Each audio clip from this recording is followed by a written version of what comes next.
Okay, very good. We are live, everyone. This is our session zero for a new Saturday Legend in the Mist role-playing game. We're excited to have new players and kind of get our crap together here during this session to figure out how we're going to have a whole bunch of fun playing this game. So what I want to do initially is just give each player an opportunity just to say hello and introduce themselves.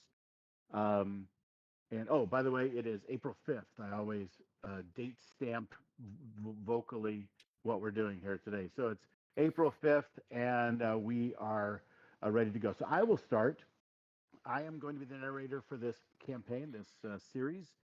And my name is Jim Dickinson. You players are welcome to use whatever name you would like to be known or called by. I'm Jim, but you just can call me GM or narrator, but Jim's just fine.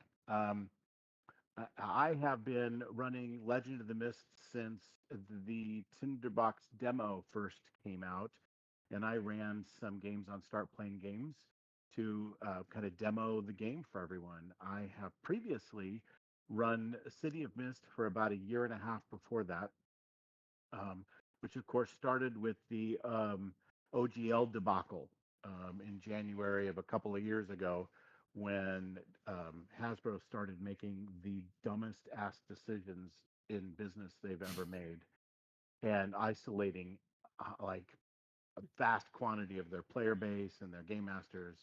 At the time, I was running two uh, D&D campaigns, long haul campaigns that went from level 1 to 20, and so these players were eight or ninth level about the time, and they just became disillusioned with Dungeons and Dragons altogether. So the game began to just decline from there. The other game kept going. These guys are just all beer and pretzels, fun, having fun. We don't really care. We're just going to play this out Very nice. and have a good time, right? And so the other team was like, where they were hard into role play, and they were really a cool set of players, and so. A few of them branched off with me as we began to search for the games, and so I tried City of Mist with them, because as I read the rules, I became very excited about the game. I have run some Powered by the Apocalypse games before, Dungeon World and Monster of the Week, and I kind of like the system and just the way the play goes forward and some of the basic philosophies that are a kind of a paradigm shift away from other stuff. So anyway, um, a already long story shortened up. I ran City of Mist with these players, and eventually they moved on anyway to other things.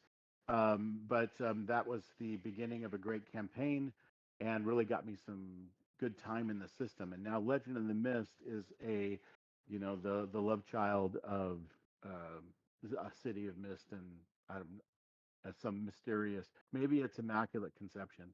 I'm not sure, but the Legend in the Mist game is even better without moves and some other mechanical improvements that I think really bring some exciting opportunities to role playing with that system. So I've been running games since the mid to late 70s, and that really age. But you already know how old I am just by this white old beard.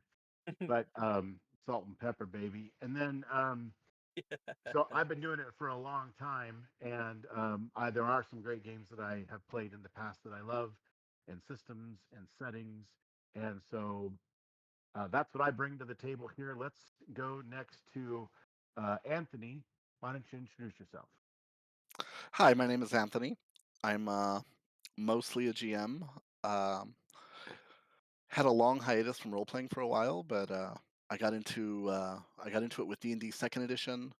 Played with various worlds. Went into 3E a little bit. Got kind of disillusioned with D20. Kind of stopped role playing for a while. Got into board games, some other stuff. Came back to it with some of the indie game movement stuff. Um, and then later just started to really love games like Savage Worlds, Apocalypse World, Fate.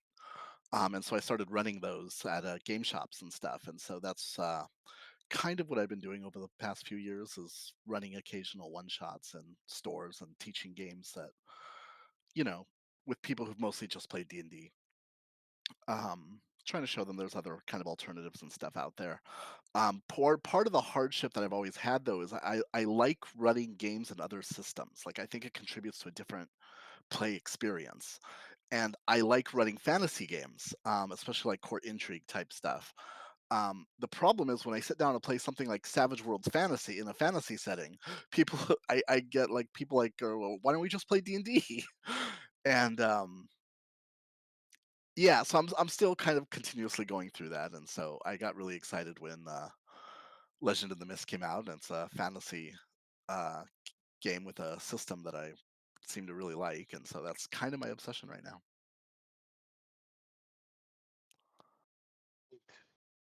Alexander, you're up. Oh, and I also Sure. have my companion here, Oh, Daisy. Oh, let's see them. Oh wait, Daisy girl. I'm guessing. Yeah, I was hoping you were talking about a pet, not like no. But this is Oh, my little animal companion slash oh, familiar she's wonderful. slash excellent. supernatural patron. There you go. Supernatural patron. Feed me. Well, All right. Warlock patron. I'll give my introduction. Hi, I'm Alexander K. I've been doing tabletop role playing games for about 8 years now. I am a DM on Start Playing. I've been doing that for 2, 3 years, something like that, and really took off. I had recently have recently completed within the last few months my long form campaign for which there was over 74 episodes. So it was a lot. Mm-hmm. I did and I still do my show called Magic and Mysterium, which is a Harry not Harry Potter, but it's like Hogwarts role play. So players get to come in and start off in first year in this big coming of age story. And so I love storytelling. I love the kind of beauty that you can create with it.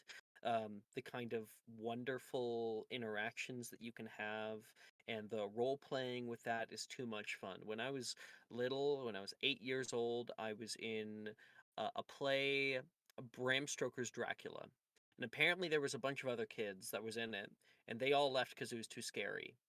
And I loved horror movies as a kid, and so I was right up my alley, and I played every kid, not at the same time, but I played every kid in that show. And for a long time, I wanted to become an actor. I was like, yeah, I want to be an actor. And then, you grow up and you go, 98% unemployment rate. No, thanks. Never mind. I'm good. But I also loved writing stories and doing all these things as a kid, and I gave it up. I was like, "Oh, I want to do something artsy because I'm an artsy kind of person." And so I went into graphic design, went to college for that for a while, and ended up working for um, a small company that I grew into a franchise.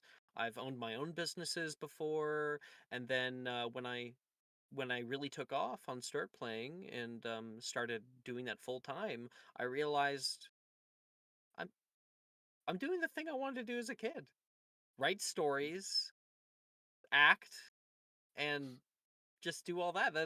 It's a dream come true.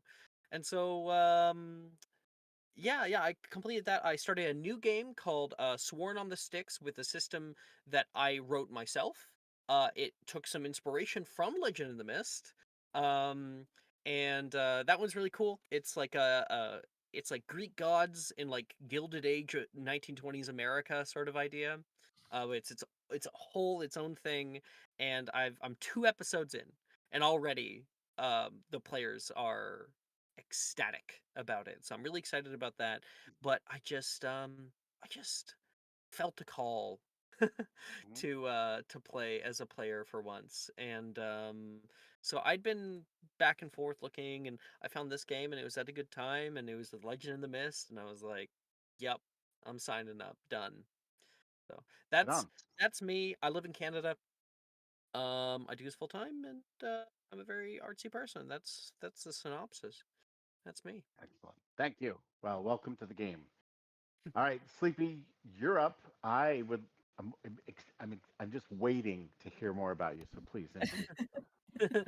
Hi, I'm Sleepy. I'm sensing a theme here that I'm about to break because I do not Yeah. have much experience with DMing myself personally. I am mostly a player. I've played somewhere in the ballpark of 10 years now, ever since I guess 5e dropped, which is not a unique story by any means. I feel like there's a lot of people nowadays that got introduced because of Critical Role, and that's the case with me.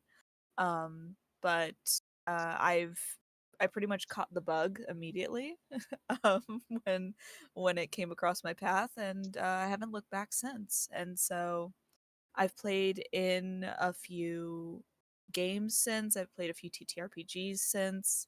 Um, Mostly the bulk of my experience is 5e, but I've played Starfinder. I've played Monster of the Week and other Powered by the Apocalypse systems.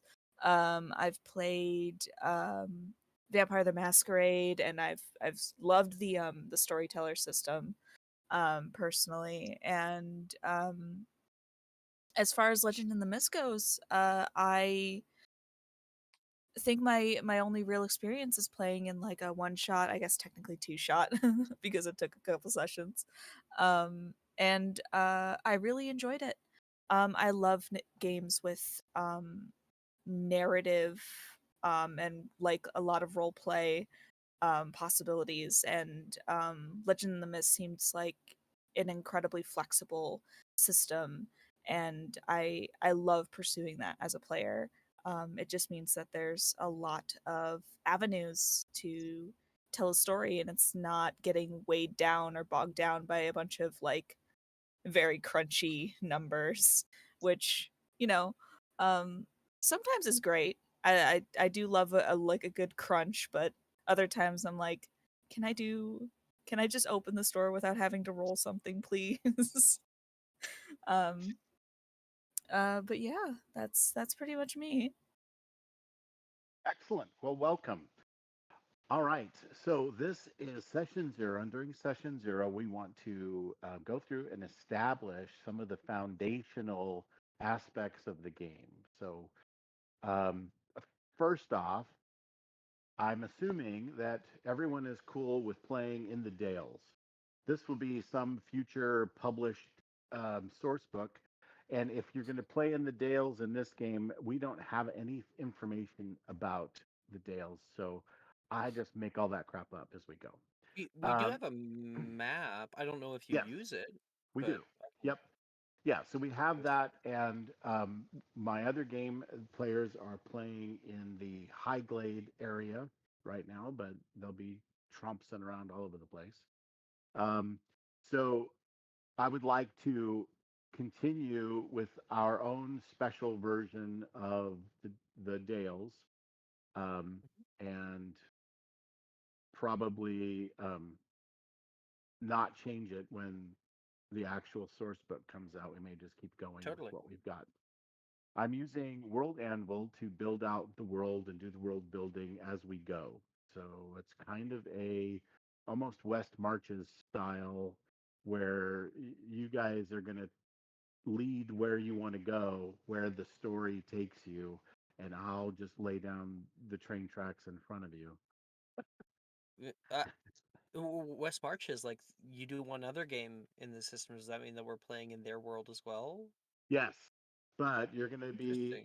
you're going to be world building in different places, and when you meet people that have already been created or towns that have already been created, then I'm using that material to go. Totally. So you're kind of doing a fog of war on the Dales, and we're building the So world out as you go. collaborative world building. Yeah.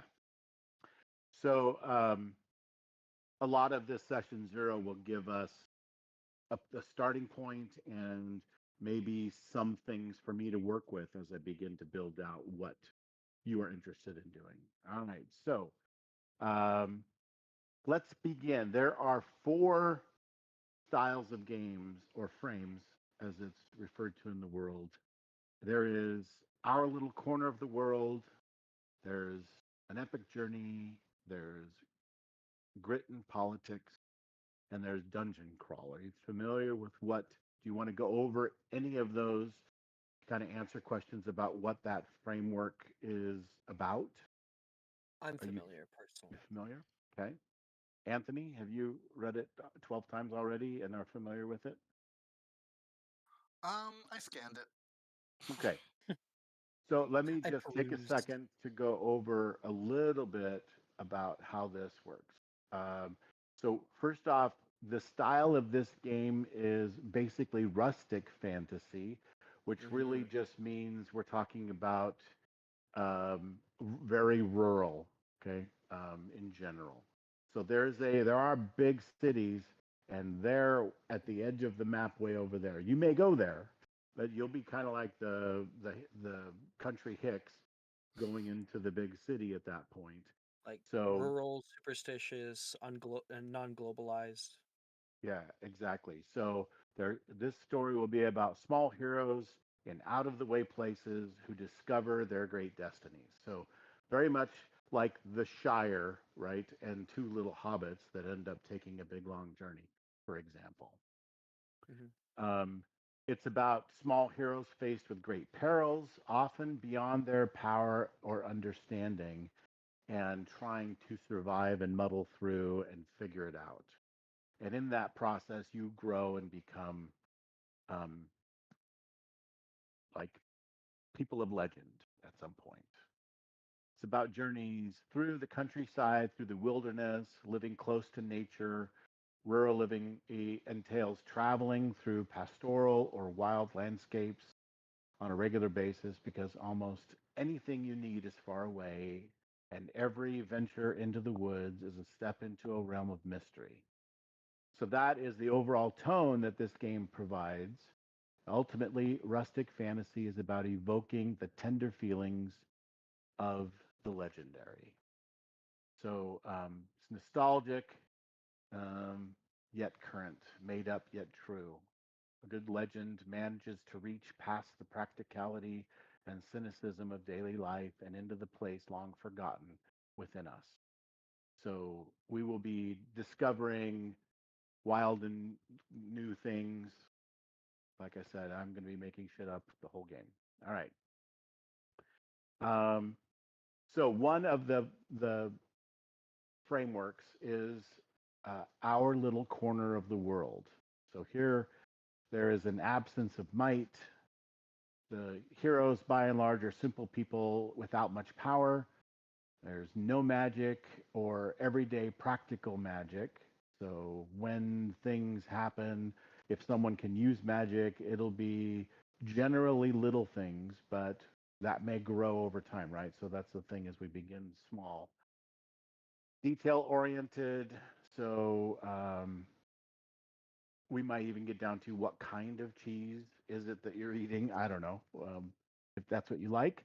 Lighthearted, generally speaking, this our little corner of the world is more of a lighthearted romp with local cast. You know that the village we're going to be having the tavern keeper, the village elders, the leaders, neighbors near and far, um, and short range travels generally that. So the heroes might be tavern buddies or protectors against the dark, defending the village against encroaching darkness.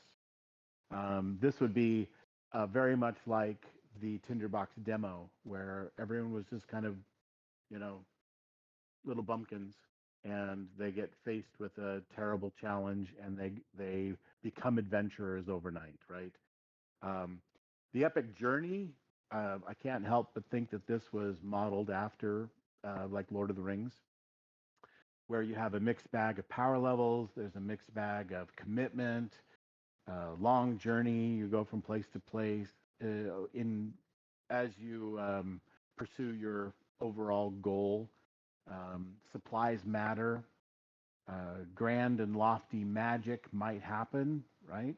And there may even be an alternating cast, so NPCs may come and go from your group, etc., as you take on this long journey. Um, and often this will have high adventure. So you may be a sworn fellowship at my axe, or just a traveling band. Like maybe you all belong to a troop, and you go from place to place, um, entertaining the villagers, or bringing, like, you're a tinker and you bring wares to sell, or and then as you do, you're solving problems everywhere you go through the dale. So that would be one of those kinds of games. Grit and politics. Um, there will be persons of considerable ability, maybe at the heroic level. Affiliation is key. Who you're aligned with will have a great play on the game. Journeying through a social landscape more than a physical landscape. Magic will cost you. So, yet another component of a politically complicated world, magic comes with strings attached, or an oft too high price. There may be something interesting have to come along with that. Unforgiving consequences. Hero may die for no good reason. Like, you could just get assassinated, move it on. Itinerant sellswords. Maybe you're a group of mercenaries that work in the big city, um, or maybe in the area under the auspices of a region. Think like, maybe like the Musketeers or something, right? A powerful house might be involved, etc. All right, so dungeon crawl. You are all skilled adventurers. You have challenging crawls. You meet strange people and you have funny moments. Utilitarian magic. Loot is important. So you may be fortune hunters or a found family of rascals who've taken to grave robbing, something like that. All right. So with that, do you guys have? Let's open it up. What it would be your preference for the style of game you'd like to play? Yeah, so I guess I can give my opinion. I love the Dales as a setting. I love all of those little the intricacies of little lives. And so in that way, the first one really calls to me, our little corner of the world. Um, but on top of that, like I really do enjoy the the large, the epic type of stories, the stories that tell of perils which are much greater than just ourselves, or feel like we ourselves can't handle it, much like Frodo and all that. Mm-hmm. Um, but that doesn't necessarily mean that I want to leave the Dales. Right. I think that it there's a major motivation for if Mm-hmm. this is your home and something is Threatening it. threatening it. Yeah. Yeah. So I kind of like a mixture between the first and second. Yeah, sort of a mix between like Protectors of the Dark and Sworn Fellowship Yep. Okay. kind of thing. All right. What about you, Sleepy? I would have to agree. My bread and butter is the Lord of the Rings. It's like my hallmark. I always call back to it. So um that like holds like a very deep space in my heart. So um I think that having a mix between the two is really nice.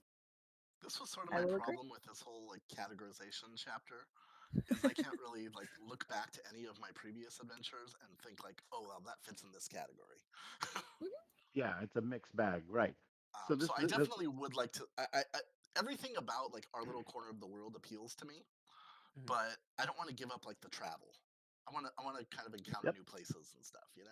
yeah, Yeah. I'm not looking for slice of life here. I do want a story. Yeah. I yeah. think Go ahead. allowing the game to be what we make it, starting off at like at a point where we want and then seeing where it grows from there can be a really good idea. So Yeah. wholesome rewards I like. Absence of might is cool. Detail oriented is fun. Um, Lighthearted, I'm just generally not that lighthearted guy, but um, Well, local cast, short range travel, these things kind of make me a little more nervous. Um, no magic or everyday practical magic. Like, I would like the campaign to start there, but I see mhm. magic kind of coming into the story. So I'll put my 2 cents on two of the topics that Anthony was talking about. Um, and I've already forgotten the first one. But the magic side, I agree. I think that especially magic in this kind of setting needs to be something that's very simple, that is more of a tool than the answer, right? It's almost something spiritual than just I say the words and I make the signs and magic comes out. Um, so I think that that kind of view of magic is a good one. Right. I got it. In the Tinderbox demo, which I think we've all done then, what I like the encounter that's in it because it is so mundane in the idea of D&D. Like, it's like Yes. one zombie, right? But when you really dig into it, it's horrific. It's horrific because this is a place that doesn't happen. And it is Mhm. horrific because it indicates something is deeply wrong with the world, that wasn't Indeed. previously. And it is an omen of something greater to come. And I love that kind of thing, you know? So I love a transition from something smaller to something greater. Excellent. All right. So the other game is very much like that too, where they start as they know each other locally. That's how the party formed. Um, and then this threat happens because they began with the Tinderbox demo. They wanted to all play that to Mm, get started. And so one character is still playing the Red Marshal, who has been upgraded to a landed noble because of how he handled the Tinderbox demo and the follow up with the Miasma and Sorrow Bomb and the things that came after the Nice. Tinderbox demo. And so he now has a manor house and staff he has to worry about because he chose that theme when he rewrote his character. When the character rules came out, everybody got a chance to create a new character or rewrite their existing one if they wanted to make changes. And so they did. And that's the story is that now he's got this land and people and a village to protect.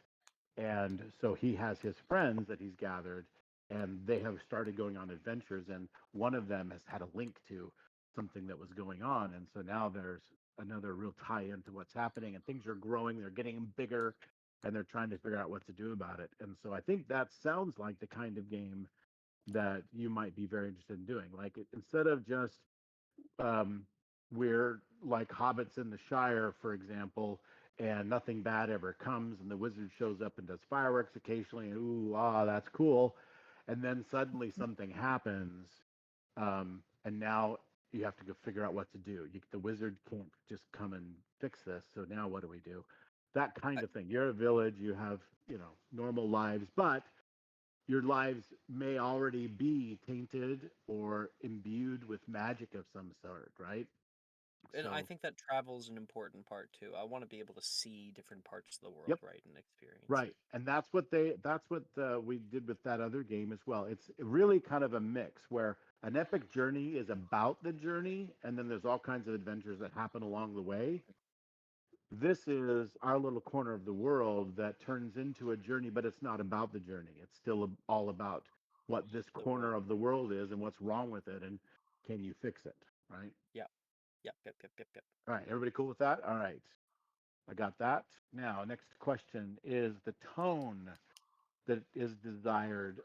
I'm Do actually okay you? with eventually like leaving the corner of the world. Like Yeah, once yeah, we start sure. traveling and If stuff, we travel. You know, we're changed now. We're no longer, you know, we're gonna tied to start that. doing hex crawls, then. All right, cool. I'm with. I'm with you. All right, so tone of the game. Um, yeah, so like we said, Anthony, if there's something that's far away that you discover in the game and you want to pursue that, the game doesn't necessarily have to be about the journey. The journey happens as part of whatever the other thing is about, right? So we're kind of really starting about your corner of the world, and that may evolve into who knows, grit and politics or an epic journey of some sort, right? You may end up going deep into the forgotten lands where the where is this miasma coming from, and It's actually coming from this land of dark necromancers or some, who knows, right?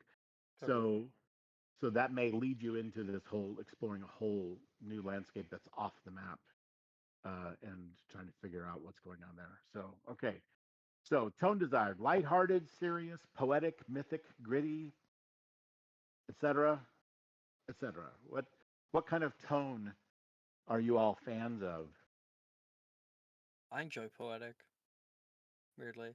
I love stories that have something to tell, that have a message to say.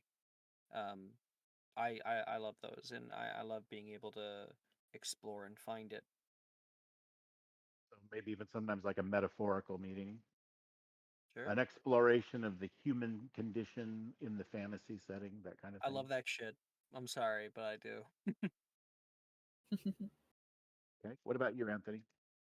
I tend to like a very serious tone. Um, maybe even kind of bordering on not a horror fan, but maybe kind of bordering on like dark tones. Hmm. Um, the I like kind of the more grittier side of things, kind of the more emotional, psychological side of things, as opposed to kind of you know, I don't know,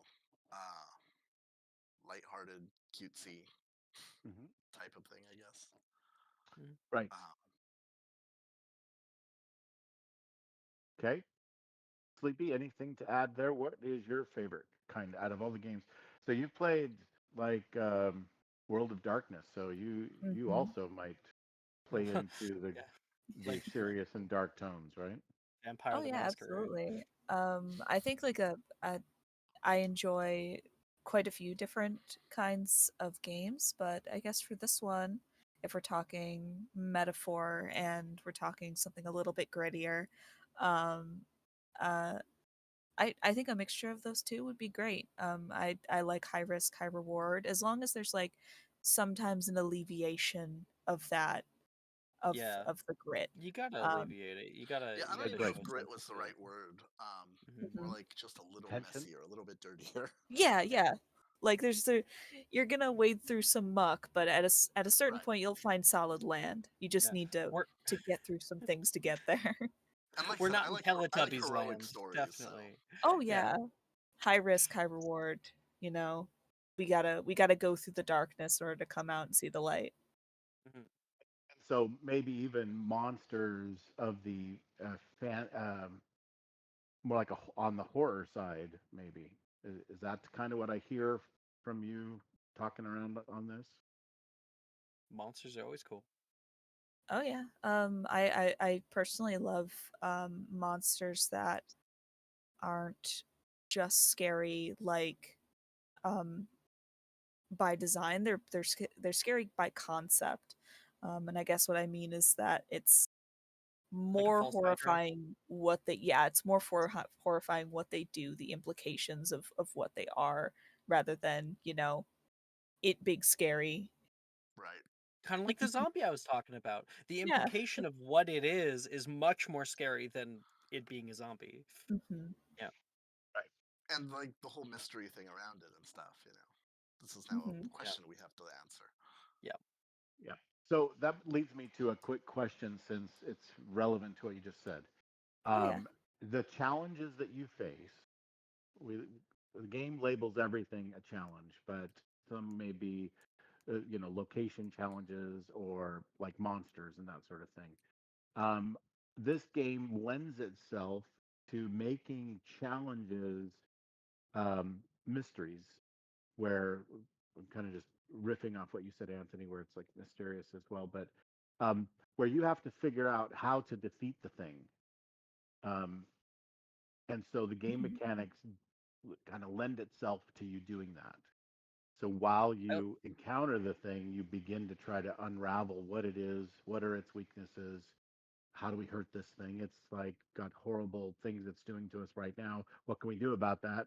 Et cetera. So it becomes sometimes like a puzzle instead of just a roll your d20 and see if you hit and how much damage that you do, or just trying to beat down the hit points to zero kind of thing. Oh yeah. also like holding the horror of maybe this is a fight that we can't win, and that the challenge becomes survival, getting away, finding a more creative solution around it. I love those kinds of things. Or also, the mystery is more finding the truth. Maybe what we're seeing isn't actually what's going on. Mhm. Yeah, I'm a little bit leery because I don't necessarily see us as playing like investigators. Mhm. Like, Oh yeah, I'm not necessarily saying that. No, I guess um, what I was trying to say, Anthony, to be clear, is not that this is a mystery to be solved. It's not like Monster of the Week, where, or Scooby even Doo. City of Mist, where you try to, you like spend the first half of every scenario just trying to figure out what the hell's going on and what to do about it. I'm talking about when you meet a challenge, it has, um, let's just say it's a Implications? monster, and it has some abilities that you've never seen before. You don't know what this monster is. You don't know what its weaknesses are, and so there is a bit of an element to the combat, to this combat that you've got, that you have to then um, find out how to hurt it, figure it out, right? What are like some, for example, in Legend of the Mist, some limits are set to dash, like you can't Yeah. hurt it in that way.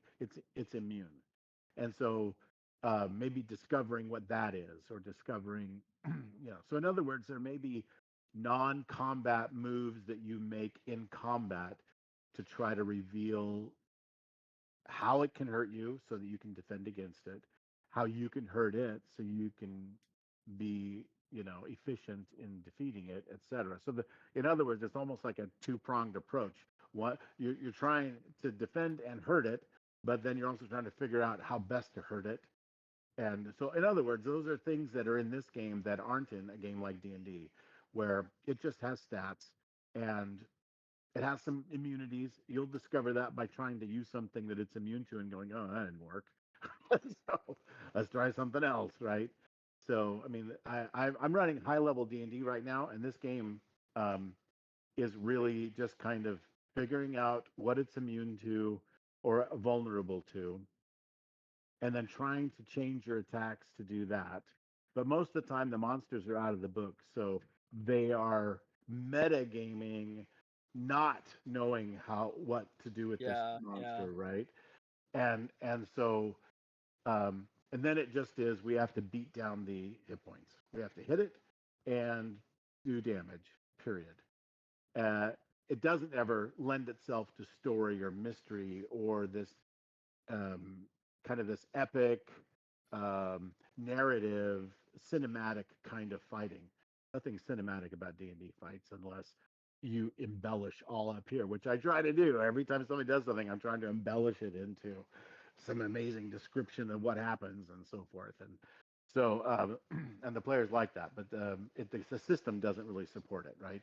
In this, the system supports it. So that's where um, Like you if we kind were of in a have to, village yeah, and like so a man went missing, and we're not necessarily investigating that. That's a background thing. And then later on, we're in the forest. We come up upon a big monster, and we while we're fighting it, we notice something that indicates this might not be just a monster. And we call out his widowed wife's name, and all of a sudden this monster changes tactics. We can tell different things. That's a mystery, not necessarily investigation, but a yeah. mystery. And then maybe you could unlock transforming him back or Yeah, something, right? stuff like that. Returning him to his previous state. Yeah, exactly.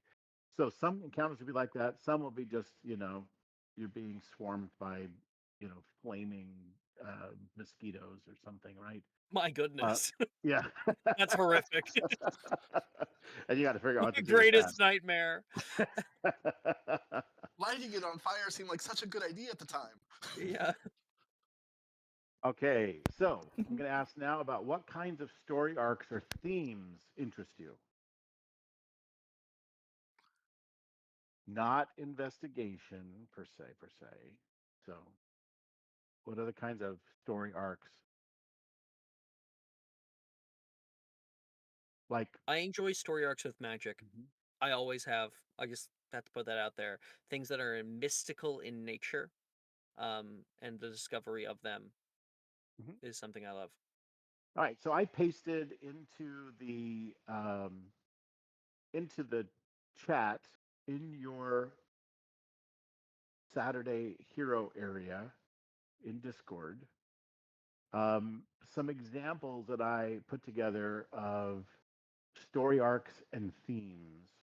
And to give you kind of an idea of the kinds of things that are out there, I'm interested in just you checking off all the things that sound good to you. What channel is it? Inside Discord, down in Here, I'll the post it in the chat. oh, okay, in our in session chat. Yeah, so I have an in session chat that I use instead of inside the voice channel because that's a shared voice channel. So it's fine. You can certainly post it there, no problem. Did you find it and put it there? Is that what you're gonna do? Yeah, it should be there now. Okay. Where? I don't see anything. Yeah, yeah. Okay, so let's that's put that. There we That go. gets a little. Okay, yeah. So I mean, I thought this was more on a personal level than it was for the whole party. So I read through this. So it certainly can be, but your party comes with, right? Or you may have little side quests or something like that that we may do. But Gotcha. what I'm looking for here, what I'm prompting for, is what kinds of stories interest you. That's really what I'm Okay. headed All for right. here. All right. What, All right. like, So I don't want to run. For example, I don't want to run mysteries if that's Yeah. going to be an issue for someone who doesn't want to do mysteries, right? So there are some of those examples. Let me just, for our studio audience, I will read them briefly. In session chat. Studio audience of one. Of me. Yeah. Yeah, I'm Yeah. connected. All right. So personal growth and redemption, uncovering forgotten truths, sacrifice and tragedy. So that would be like good intentions with terrible consequences, losing a companion or a community for a greater cause. Like, yeah, but if we do this, the dam will flood the, I don't know. Hope in the darkness. I don't get how I can choose one. You know, Okay, then like let's. all these have such wonderful story Okay, implications. well, so definitely, but so the in let's cross general, off anything you don't like. oh, that's much harder. Because I can see all of these being executed well. Okay. I can But probably in name some general, things too. I would lean toward personal growth and redemption, uncovering forgotten truths, Are you just running down the list? hope in the darkness, Okay.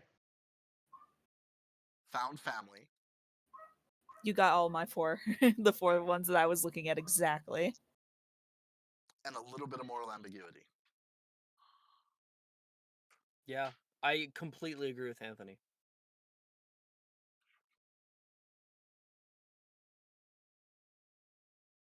Those were the ones that I immediately was drawn to. And apologies if you can hear my dog in the background. Nope, you're just He fine. is loud. Oh, I love hearing dogs in the background.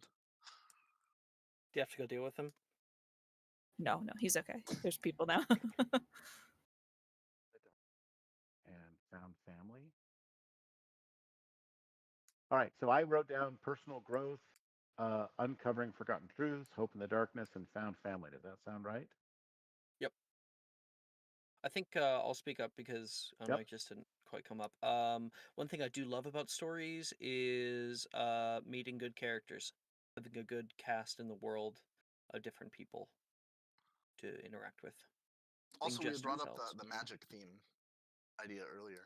Sure. Yeah.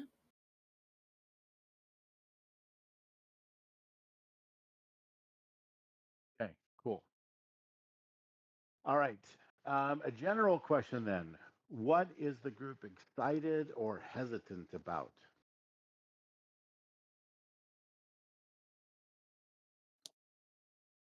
Excited just for the rustic fantasy, personally. I just love the idea. Mhm.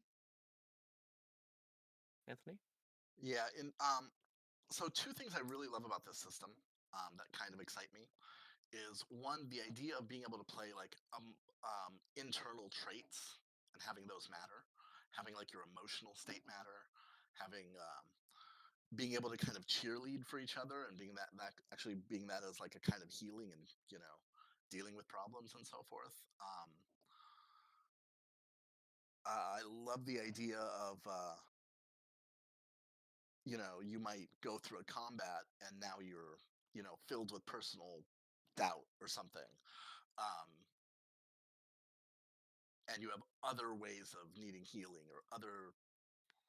I like the idea of playing with your psychology, playing with your internal traits, so that excites me. I also like the idea of more,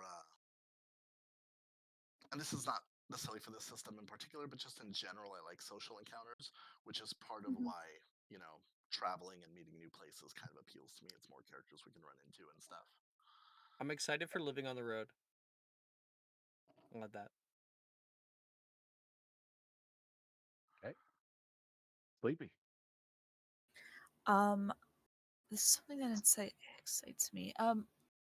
I really enjoy playing a character that starts from a very small, like maybe even like disenfranchised place, and then coming into their own. Not necessarily gaining power like level 20, you're suddenly a god now, but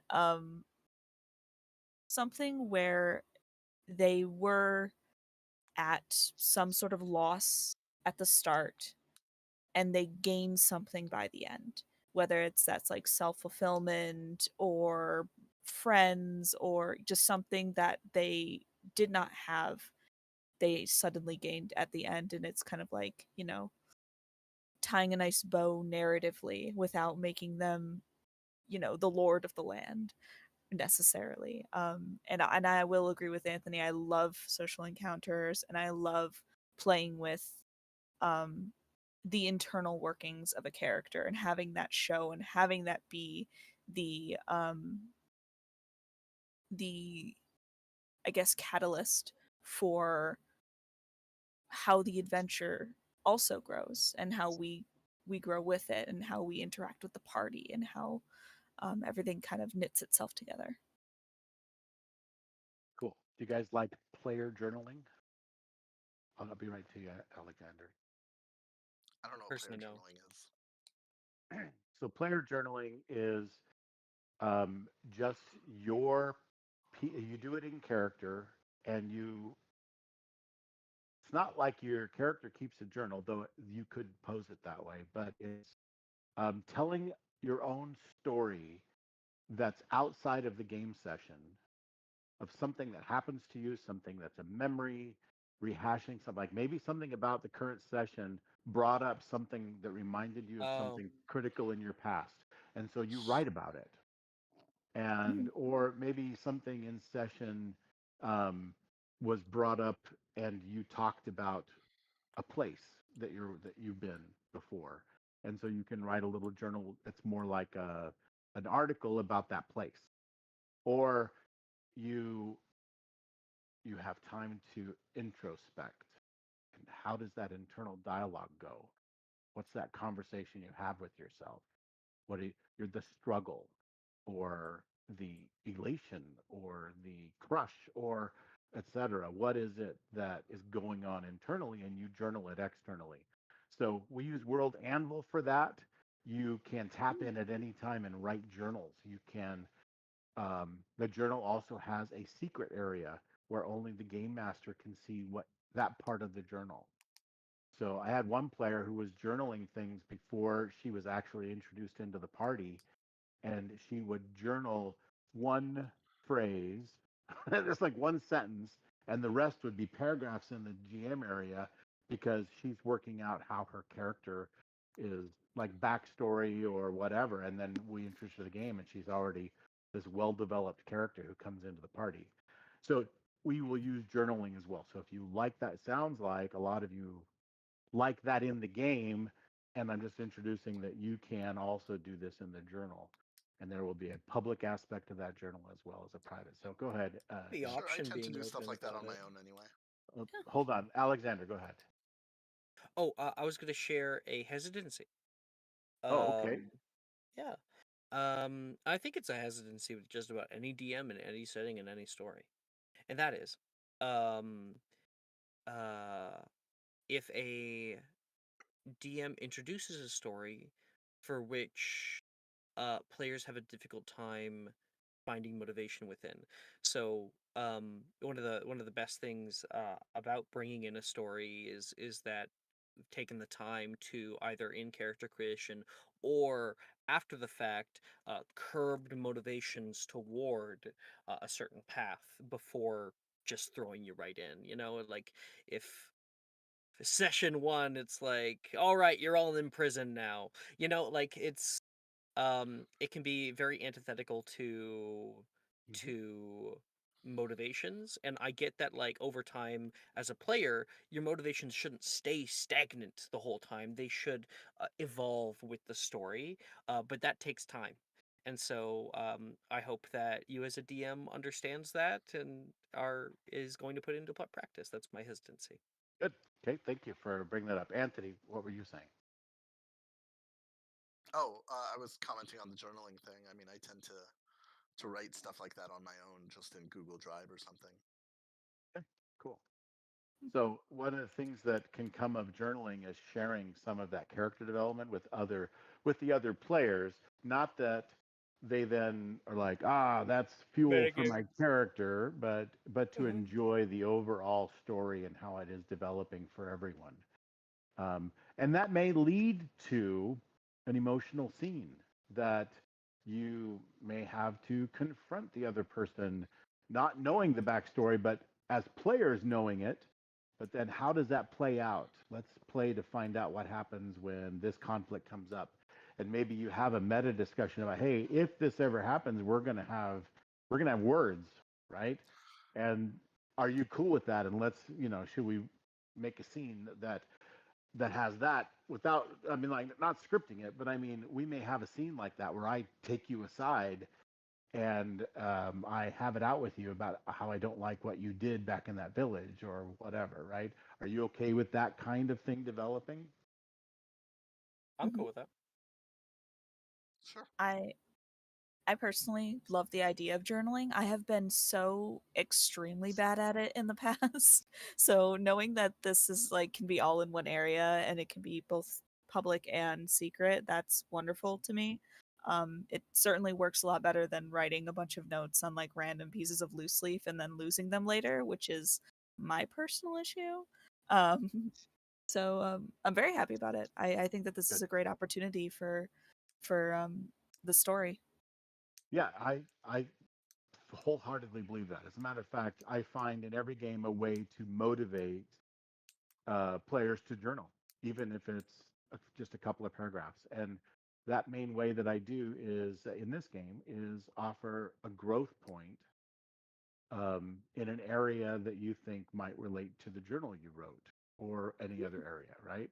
So you get an extra Certainly. little ding, kind of like when you use a weakness tag, you get a little ding to work toward improvements, etc. Yeah. So I do that as just a little extra. Anyone who writes a journal, they'll get a reward. Also, we will you'll have an opportunity to do the recap at the beginning of the adventure, and you do it in character, talking about what happened last session and where we're at. And you can certainly work in your own characters' opinions about things, or embellish details in a grandiose way when they have to do with your character and play down other things. You're welcome to, but as you do it in character, then I also grant another point of growth, which is the City of Mist um, mechanic, and so that's great. I've done journaling rewards ever since second edition D&D, where I would offer a free 100 experience points or whatever for a journal entry and so forth. So anyway, all right. I think we've got some good things. Anyone else have any other hesitancies that are areas that you'd like the game to avoid or play styles that you absolutely don't want to see come into the game or anything like that? Sure. Okay. Player death. Especially like I think that player death is something that needs to be around because it adds like what is it? It adds stress to the scenes. It adds something that you could possibly lose, your life, your character. But at the exact same time, I think that encounters should be balanced in a way that it's not something that is actively being pushed for. I don't know how to explain this best. Like we put a lot of work into our characters. That's important. Um, and I think that the best kind of player deaths are the ones that are actually discussed between DM and player because you're able to make it some of the richest scenes possible. Yep, good. Anyone else? How does everyone else feel about player death? You can kill my characters if you need to kill somebody. there's there's plot immunity on this side of the continuum and meat grinder on this side of the continuum. So where do you feel like I player? It like sounds generating like characters. In fact, I'll step in the trap for you. Like, do you need anyone to? my general. Go ahead. Sorry, Sleepy. I'm kind of leaning more towards like um sorry, that took me out a little. I tend to lean towards like having player death be something that has a little bit more narrative weight behind it.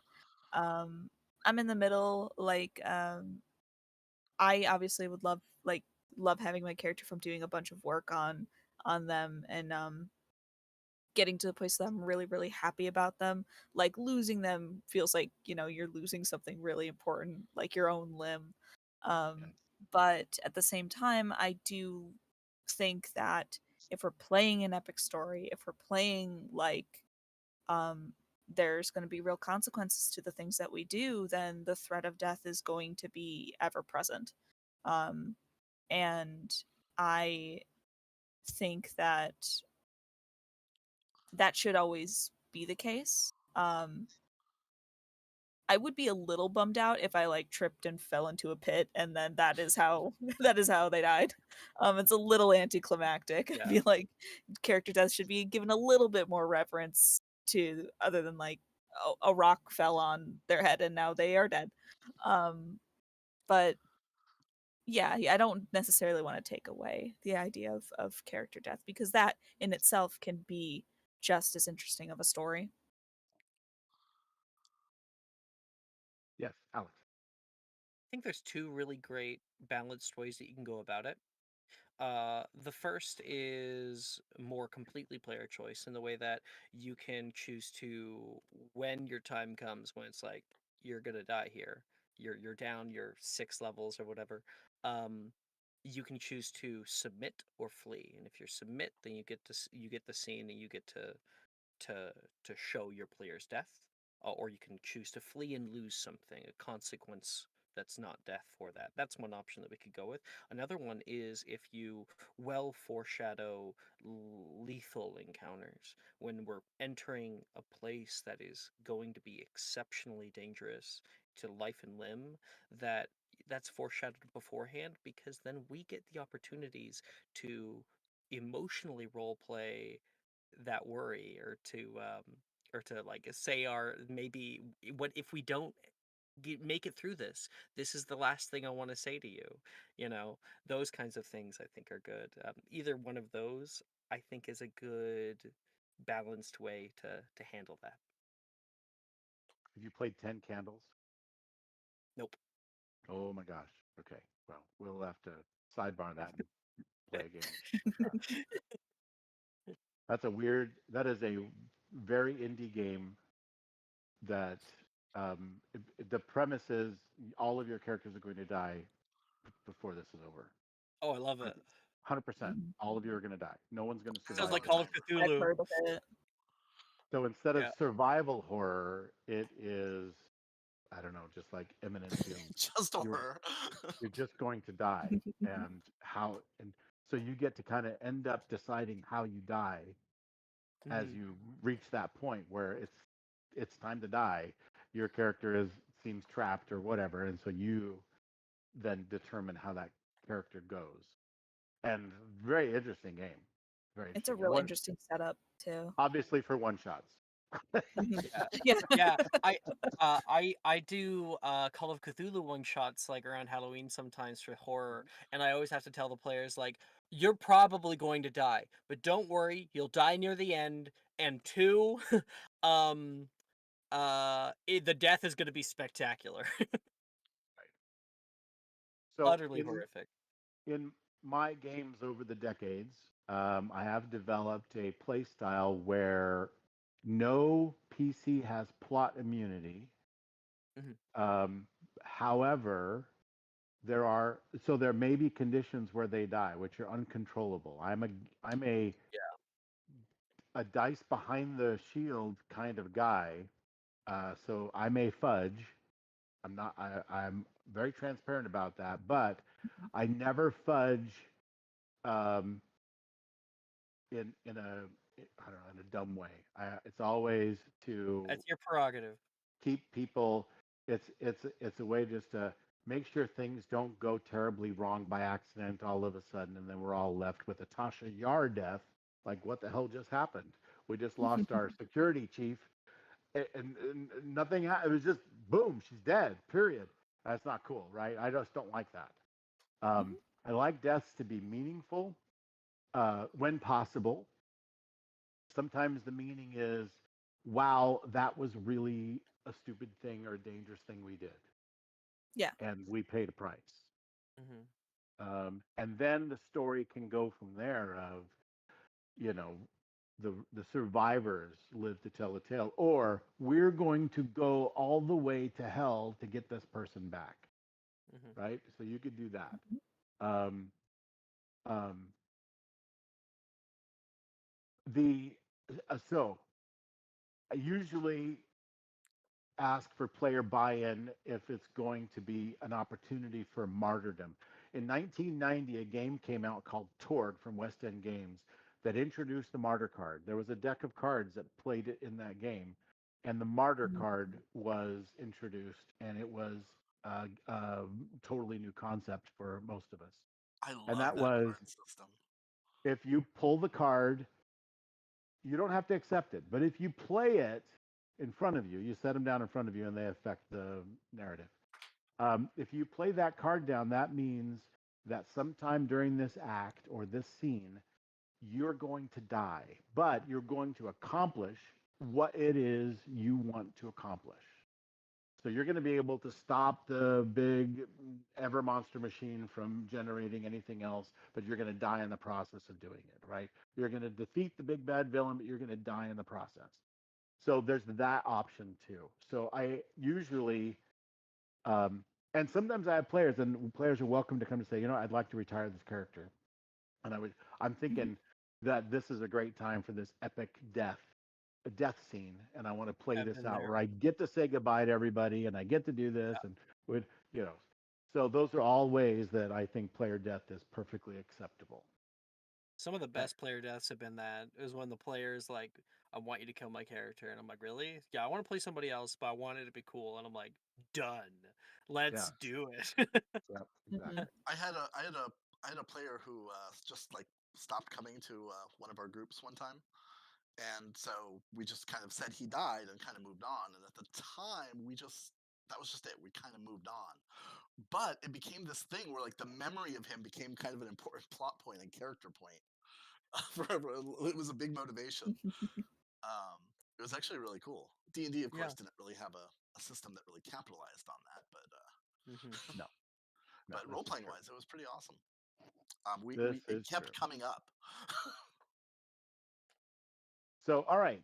So, next on the list of session zero questions is the little bit more deep dive on the frame that you've chosen to play. So, our little corner with some epic journey mixed in for extra flavor. What roles or jobs do you think your character should fulfill starting now in this place that we're at, which we will have to choose the location where you want to begin? Oh, you wanna pick a location to begin? So Um, like I put the so, map in the yep, VC chat. yep. So, so as a matter of fact, it may be time now for us to introduce the VTT itself. What I'm going to do is I'm going to grab invitation links. And so the first link is the invitation that will connect your Forge account to this Foundry world. Um, if you already have a Forge account, great. If not, you'll need to just sign up and create that free one. So in the Discord, under the Saturday Hero area, under Hero, no, VTT, I'm going to paste in the invitation link. You'll only use this link once. And then beyond that, you'll use the game URL. Can you see where I'm posting? Yeah, I just gotta have to sign up or whatever. Yeah. So if you've not used, I host all my Foundry VTTs on the Forge. Gets a little confusing because you got Foundry, Forge, etc. World Um, Anvil. yeah, and then World Anvil. We got a lot of They all sound the blacksmithing going same. on. What the Yeah, heck? got a lot of blacksmithing going on. A lot of clanging. It's very noisy and hot as hell. But um, that's how we're rolling. So the first link, maybe I should edit that and put invite link. You don't need to do the invite link but once.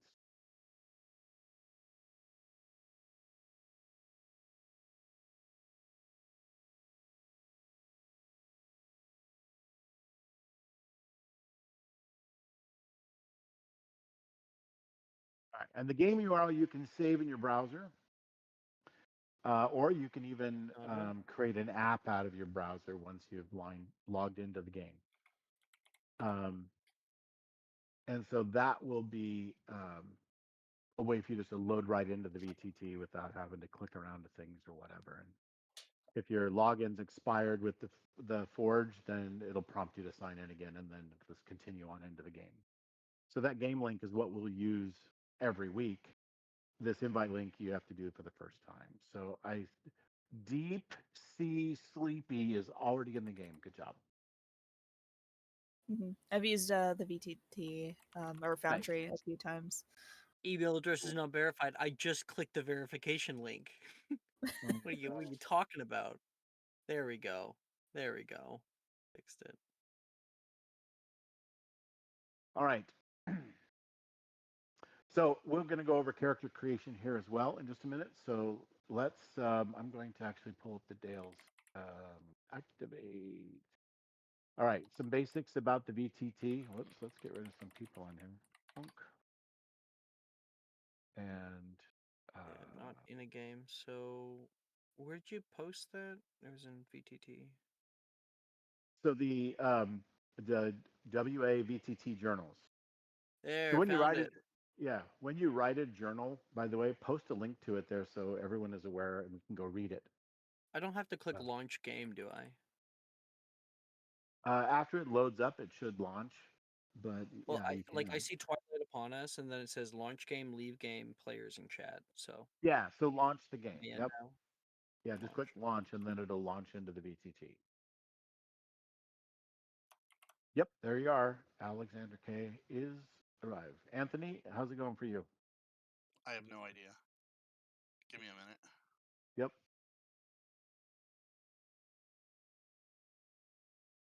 So if I you have also any have other, to go your ahead. question. Whenever we're good, but I'll wait on that. Okay. So the many games run in Foundry, and so a lot of them are hosted on Forge. And one of the main reasons I do it is because the game stays up 24/7. It's not on my computer, and it's up all the time. So you can always jump in there without launching into a game session and work on your character. Or if you don't have any of the books or whatever, then I think all of you do, right? Sleepy, are you? Did you kickstart to this game? I did not, but I do have access to the book, Okay. All right. thankfully.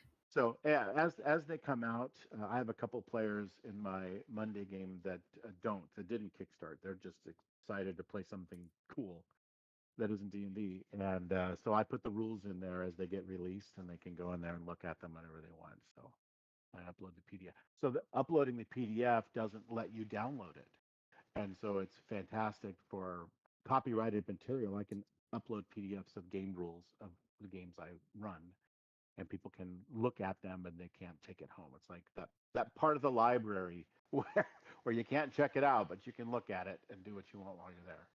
Same deal. All right. Everybody's in.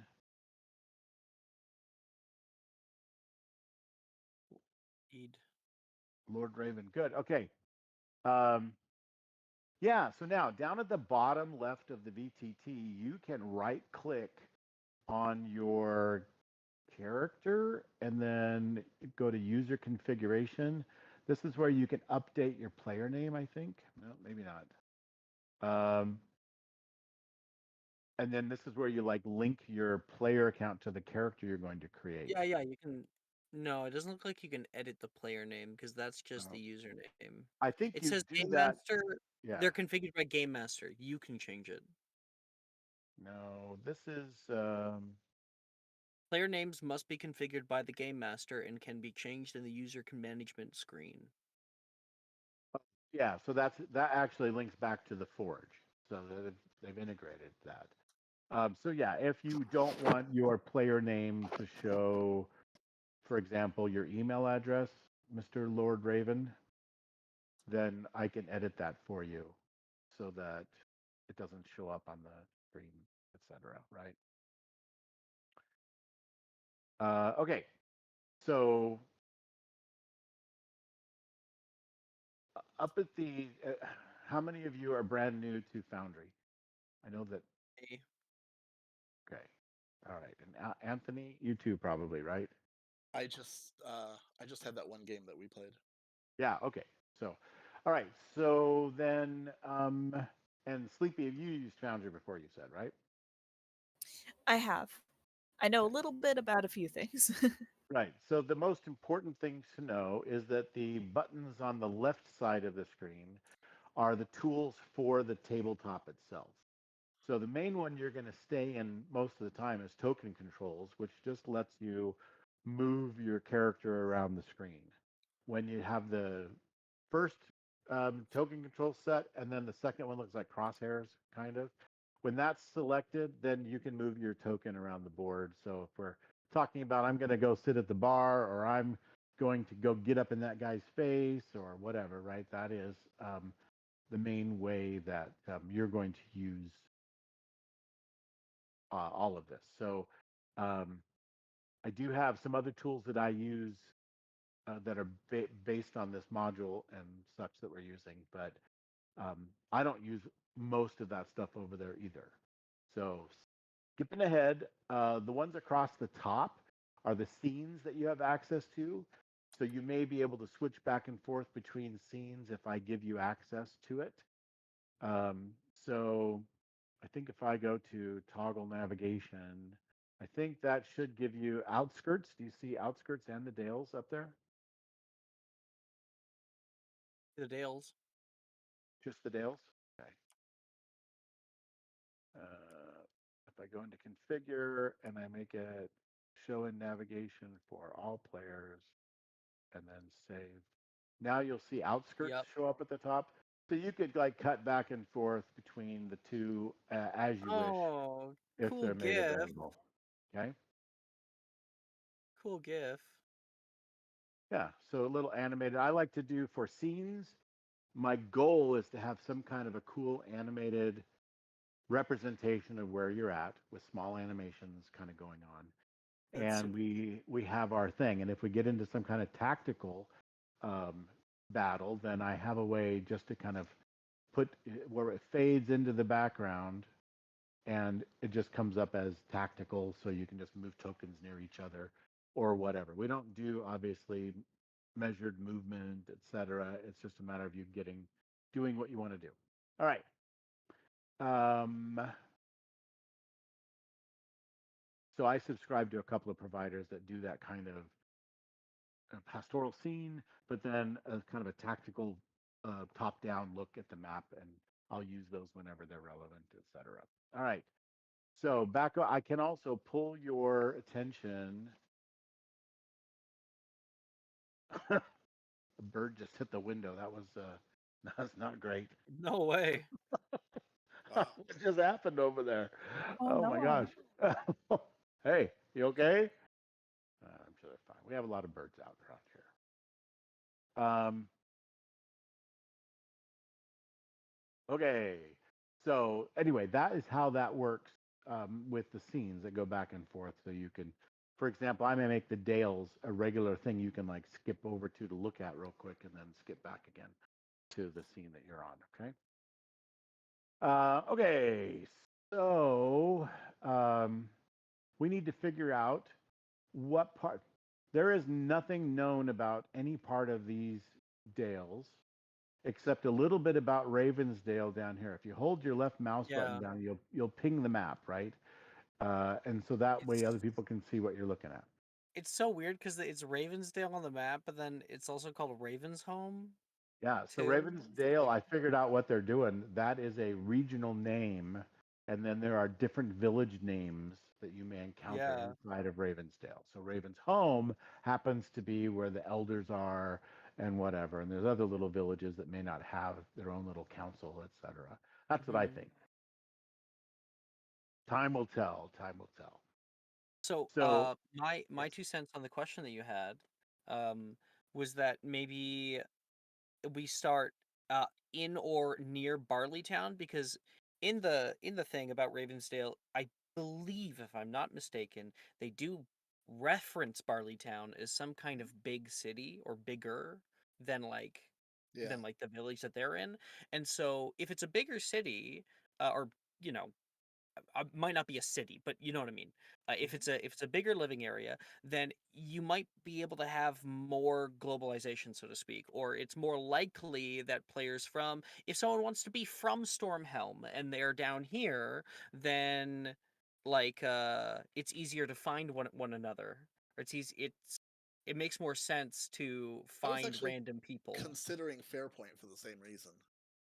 Fair point. Yeah, because It's a it's port on the city. way to Stormhome. Yeah, it's port. Yeah. Yeah, yeah, like I think it would make more sense to be in a place that seems a little bit more globalized or more of a travel thoroughfare, you On the know? other, yeah. On the other hand, if we want to start with our own little corner of the world, just starting like somewhere in the middle of like Ashstone or in the middle of nowhere, could also be appealing. Yeah, I guess like if players wanted to be from somewhere else or something, then they'd be like, I got lost, you know? I guess there is an argument to be made we should stay away from Highglade, Yeah, since that yeah. stuff is being edited by another party. right, Mhm. correct. Highglade is off limits. So, South Crossing. We know nothing about that.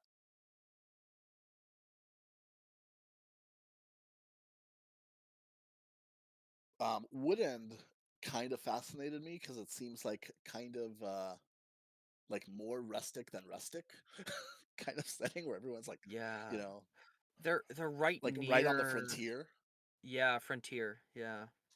But then if somebody wanted to be from kind of. somewhere like a big city or something, if somebody wanted to play that kind of character, it would make a lot less sense as to why they're here.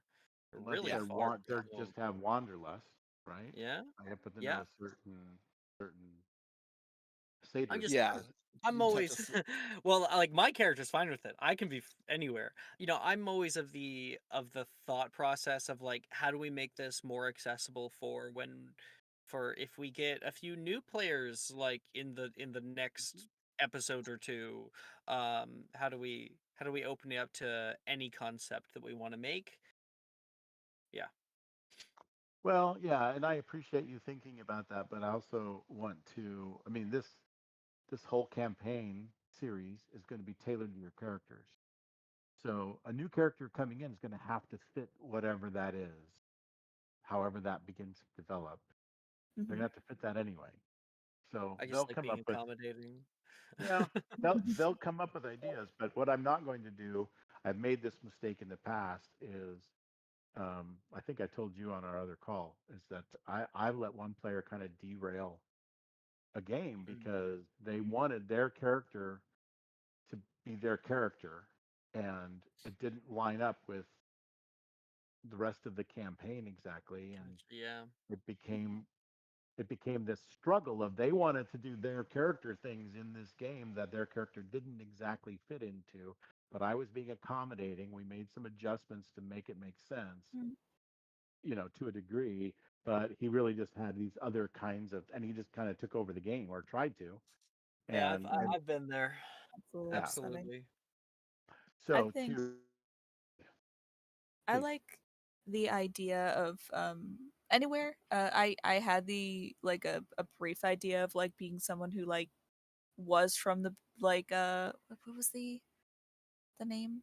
It just I guess from a bigger city, a Stormhelm maybe. yeah, It doesn't matter to me if like maybe she got lost and then continued to get lost and ended up somehow in Wood End. I enjoy, I think that's just as well of a good story as and a good starting place as anything. So if we wanted to do Wood End and maybe travel from there, we have like a lot of places northward of that and even southward that we can go. Um, and it leaves a lot of open map and a lot of travel, and I think that that could be a good idea if other people want it. Or there's I I, th- guess I Lastford or You South just want to go to Crossing. Silent Yeah, Hill. That's what you want to do. don't talk to me about Silent Hill. It's my favorite game. Let's so my start in concern Silent Hill, guys. I think that's a okay. great idea. So foggy here. Why is it so foggy? Yep, I'm open to anything. And the other game, there's a character that comes from my main concern with Stormhelm or starting a larger whatever, and town. he's escaping his past. So go ahead, Mm. Anthony. My main concern with starting in like a bigger city or something is that Mhm. one, there's less reason for us to leave, and two, there's more reason I for was whatever thinking that, problem we yeah. run into to being someone else's problem. Like Yeah. Barleytown is the home of the Red Marshals. Like, why aren't they solving the problems? Unless they Yeah, I have a that's, would problem. that's very true. That's a very good point. I would love it if it's like if we do have to head into the big city or something like that. It's something that is worked up to, like starting Yeah. Sure. out in a very small place and then having to go entirely out of your depth into a larger and even maybe larger city than that. It gives a really cool fish out of water. Like if Like you've like I spent I your could see that entire being like life, our first major plot point is like Mhm. nobody in Lastford can deal with this problem. We have to go to Barleytown, find someone who Yeah. Right? can help us, and then I we like how find out later we have other problems there. Lastford actually doesn't have a road that leads to it. You see, like the road, like they're We're very off. secluded. Yeah.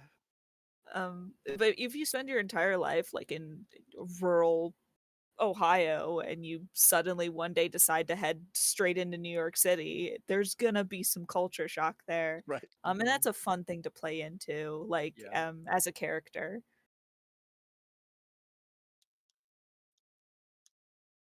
Well, there's very little known about anywhere here in the Dales, so it will be generated by us.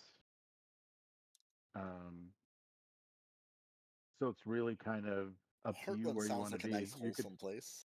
You could throw a dart and see where it leads. Got some Sorry. crazy dice You're going playing on. around with that. Whoa. um, hmm. I think starting out in probably one of the smaller places would be good. South Crossing is really cool because it has like the river there. Um, Same, I guess, with Wood End. I'm kind You of could try inclined towards South Lashford. Crossing. Really? Okay. It sounds very South rustic. Crossing. It's very Hmm. close to the river, which could open up plot points or character origin stories. It seems Um, very natural to travel along a river. yeah, it's got roads that go pretty much everywhere. Hmm. Yeah, Um, or we could go diagonal through Ashstone if we wanted to, you know? Hmm. yeah. Yeah. Or if we do want to do that, going to the big city point, we have a route north to Fairpoint. Yeah. It sounds good to me. Or if we want to go the other way, we can go to Woodend and be like traveling along the frontier. Yeah. And then of course it itself is along the frontier. So I think some of the most intriguing things on this map are the Aldenwood, cool fucking name. The It is a marshes, cool name. obviously. I think the Witchwood way up at the top. You see how big that fucking thing is? That's cool. Super cool. And the Dolmen Knolls, I think sound really intriguing. That does lend into that whole like magic mystery thing you wanted to explore. That's what I like. That's what I like. So I'm just, yeah, I'm pointing out some of the things in the map that I think are cool and interesting to explore. The other party has a character from the Witchwood. I do love the name Witchwood. Yeah, super. Like it tells you kind of what you're looking at, you know. I think it'll be a nice vacation spot. It's All getting right. gentrified. What did you decide?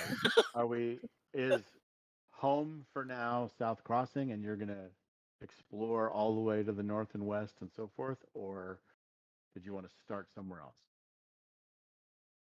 I think South Crossing's a good place to start as any, Sure. in my personal opinion. You are not obligated to stay. Yeah, All I'm right, inclined towards South Crossing or the Heartland. Okay. Not quite sure what the Heartland is, but Nobody knows, but it's at the heart of the land. Yeah, I believe the character that I was working on is Excuse actually me? from. The bird hit the window again? The bird is in Oh, my no. house. Oh no! Oh, It just flew from the I window. think I saw a movie that started this way one time. And a bird just flew up there. Yeah. That did not It's go well for the humans. Yeah, is it on the top of your mantle and saying nevermore? It's on the second floor in the loft. Oh my gosh. oh. Do you need to take a I minute think you to need to deal deal with We'll that. have You to take figure out 10 what minutes to. here? I don't know what we're going to do about that. Shall we take a quick break and then I will go deal with the birds? Sure. Hopefully, that hopefully not Alfred Hitchcock style. All right. Very Alright. good. Let's take just a couple minutes. It's 1:40. Let's come back at 1:45. And we never All saw right. him Wonderful. again. 5 minutes. Right. 5 minutes.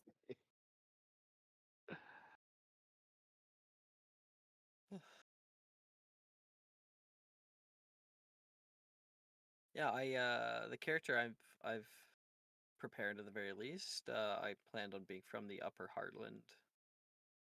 That actually makes a lot of sense. Just like some little tiny unnamed town on the map in the Upper Heartland. Right. district. One thing that is kind of appealing about that though is it's this odd bit of wilderness in the middle of everything. Mhm. Yeah. So much more to see.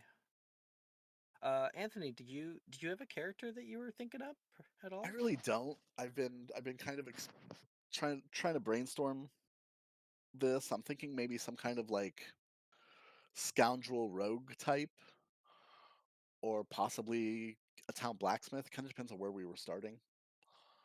But Town no, I'm not Blacksmith really sounds hooked on like anything. so fun. I think it really fits into that our little corner of the world idea. What does? I'm sorry. Town Blacksmith. I think that Oh, I've never yeah. seen that played before. I've seen plenty of scoundrel rogues, never a town blacksmith. So So my I had two this cents. idea I for love it. I had this idea for an NPC. He was originally going to be like a quest giver type. He was a blacksmith who lost his daughter like sometime in his past through like some kind of encounter with a creature of Twilight. And the whole town went to go like do search parties and stuff, and nobody ever found her. Um, but one time he got drunk in the tavern and told the story of what he really saw that day, and since then nobody's taken him seriously. So he needs to like hire like outside help when they come to town. Um, so I was kind of thinking of that character, going like maybe I should just make him into an adventurer. But as far as Definitely like cool. themes, particular themes and stuff, I haven't really thought of it yet. Well, and the story hook is going to probably start in the city we start in. And so if you're from that city, that makes sense. Yeah, It matters to yeah. you, They could, especially. And then you're not a traveler. You go out and then you just make sure that you don't have, like, you want to give up your ties. There's an opportunity for travel and for, right. He can't actually be the town blacksmith. That's the thing, because then yeah. he doesn't really have a reason to leave. Well, I mean, you Um, you could be, but you could say, man, like another blacksmith moved at, into yeah, at town the and very he's least, there running needs to out be of someone else that can business, take over. and it's like there's a reason why I might want to leave, or it's like something with the daughter. It's like I want to save my daughter or whatever, and or it's that you weren't planning on leaving, but then the adventure that we had So urged you to go off and find more in life. yeah, so one other thing that I like to do, just occasionally with my other games, it kind of started with Savage Worlds. I try to think of it in terms of like if they were going to grow into a D&D character, like what D&D character would they be growing into? Um, Yeah. and so I kind of like the idea of him getting like some kind of like fire magic theme. Mm, I don't know if I down actually the want to line. do that, but just as an initial concept. I mean, for Um, blacksmith, yeah. yeah. Heph So Hephaestus sort of vibes. exactly, Hephaestus vibes, yes. So that's kind of where I was going with that. So I was picturing him as being like, really resistant to fire and things like that. But I mean, even without there magic, I mean, even the have default you ever met a theme kit chef? gives him They're resistant gives to him a fire. fire imp. The chef? Well, found the No, I said, bird. have you ever met a chef? They're resistant to fire. Oh no, I haven't. Oh, I used to work in a kitchen, and man, like, yeah, after a while, you can handle heat, like on your hands and stuff, really easy. Looks like Jim's back. Yeah, can you hear me? Yeah. Hi Jim. Have Hi. you let the bird pay rent or I got my wife involved. She's the bird whisperer, good? and so she found that it was laying Oh, on its there's a back. cool character idea. The The bird bird whisperer. whisperer. I mean, yeah, like I you could can make like a train falconer or crows. something. You can train crows, like a flock of crows. Crows. Well, we know Yeah, what that's going to grow into. yeah. We have the challenge Murder. thing already written up. Right. Yep. Yep. Welcome back, All Jim. right. So yeah, bird's taken care of. Wife is taking. She's the bird's wounded, so she's gonna see what she does. She grabs them now and again when a road runner gets to one of them or You hurt the something like bird? that. No, I think it hurt itself. I didn't touch it at all. That's what he wants you to think. You trying to guilt me? What are you trying to do, boy? Yeah. So anyway, that's all taken care of. All right. Even So Daisy was concerned. She didn't like where we that tone left in my off voice. in this town of South Crossing, do you have a role or a job or something that your character fills in this village? So we were just talking about me being a blacksmith. Okay. I want him to be able to kind of like be able to like go on an adventure or something. So he's not like, Transition. Hmm. yeah, he's in some kind of transition. He's maybe the ex blacksmith, or he's a blacksmith who's not getting much work, or he's a blacksmith who has something more important Or to do than he's blacksmithing. trained someone else as well. He has A son. a apprentice, right? Mhm. Yeah, or just the town has another blacksmith. I Right. don't know, something. Well, it's South Crossing, so yeah, maybe it would be better if he has an apprentice or he is the apprentice. Yeah. Okay. All right. Anyone else can think of something they want their character to currently be doing? And I mean, So my character that I have prepared is a traveler. Is sort of a nomad, and so it doesn't. I can definitely fit into that story as in that respect. It could be even more fun if there was something going on in the town that gave me reason to travel there specifically. That would be outside of myself. So at the very least, maybe you're doing odd jobs, or maybe there's a particular river festival or something going on. Yeah, River Festival sounds awesome. Okay. Ooh, River Festival does sound awesome. Okay. All right. Well, I guess we're having a river festival then. All right. Cool. Sleepy, anything you've got? Any ideas? It's Wait, okay if you don't. I'm just what's the asking. name Are of there this any? river? The Shiverwash? Shiverwash. Huh. It says. Maybe it's like glacier fed, so that's why it's Yeah, all cold. Shiver. that's kind of cool. Actually, both of those are kind of cool. Yep. Although, Jess, from what are you here? interestingly enough, from what my friend describes, pretty much any town along a river is going to be like one of the wealthiest towns, Just because of since trade. that's what kind of determines success. Wait, look at the wealthiest cities in the world, and they're all on the coast. Right? Something to do with Because of farmland. that history. Sleepy, are you here? I think we're still waiting there. I guess we'll just have to. Sleepy will come back when they do. Okay. All right. We'll leave that a blank there. So, what makes this community unique or strange? The River Festival. Well, I think it's something else, right?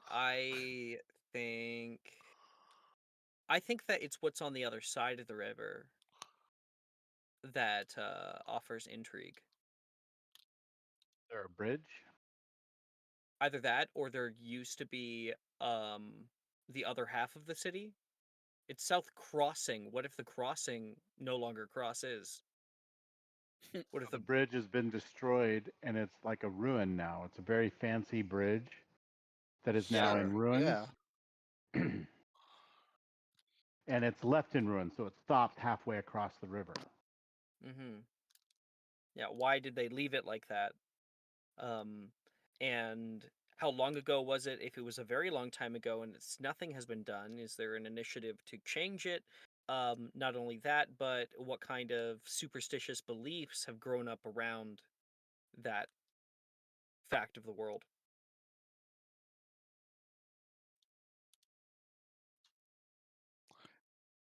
Yeah, I think overall there would be kind of an accepted view of there's no reason to build the bridge. There's nothing out there. Mhm. And this could be a very wide part of the river. It's just called South Crossing because There's the danger. bridge indicates that there was a crossing, right? Right. Yeah. But there isn't anymore. That land is desolation now. Or it And was called South Crossing long before there were any towns here. right. Hmm. The town grew up around the crossing. Yeah. So And so on this the is other an side there, ancient from the Thaumaturgic Empire from those days, which is like 1,000 years ago. cool. So there's danger on the other side of the river in some way, shape, and form. And maybe this festival or whatever is their kind of way to ward off that danger and to rejuvenate the motivation and enjoyment of the villagers and celebrate community past loss. I'm actually getting kind of intrigued by why this place is called the Bounds.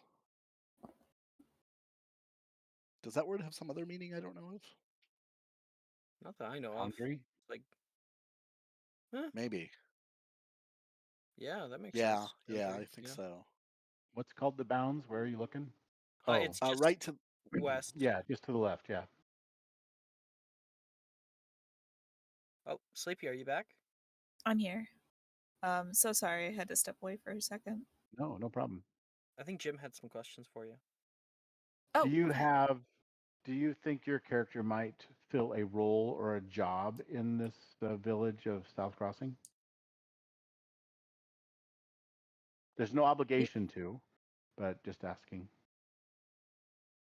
If she she has taken up a job. It would probably be very recent and with not a lot of skill required. So you could be doing, helping around with various such sundry things, and you're a traveler from somewhere else. You Mhm. clean the tavern? What? Or yeah, like maybe just in exchange for room and board, like Yeah. helping out or Yep. doing things like that.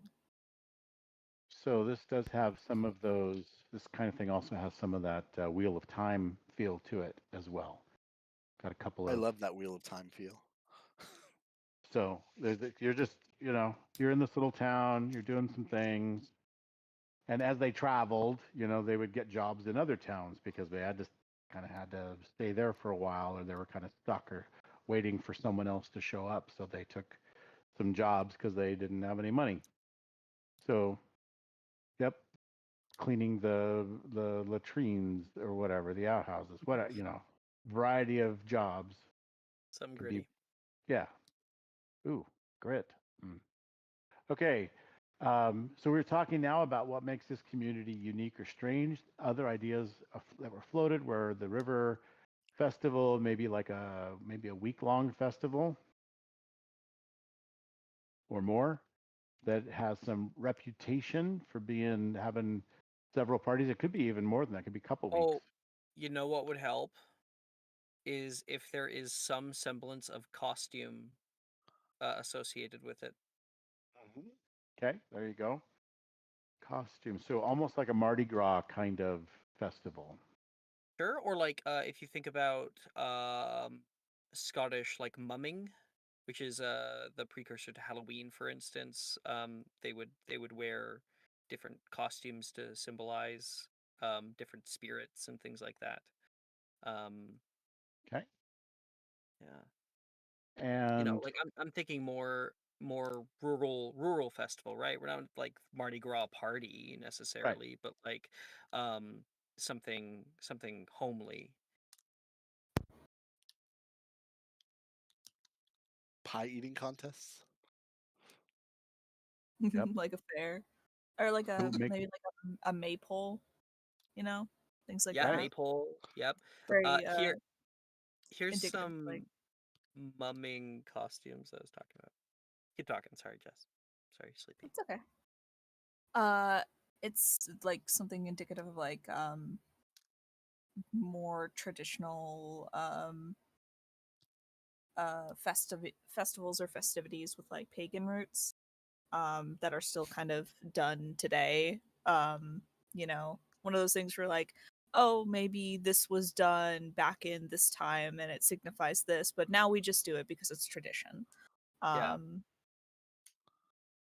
But if there was a thaumaturgical empire 1,000 years ago, then we have to mm, start asking some questions. oh yeah, Mm-hmm. If it has some kind of lost meaning associated with that empire, yeah. Yeah. mhm,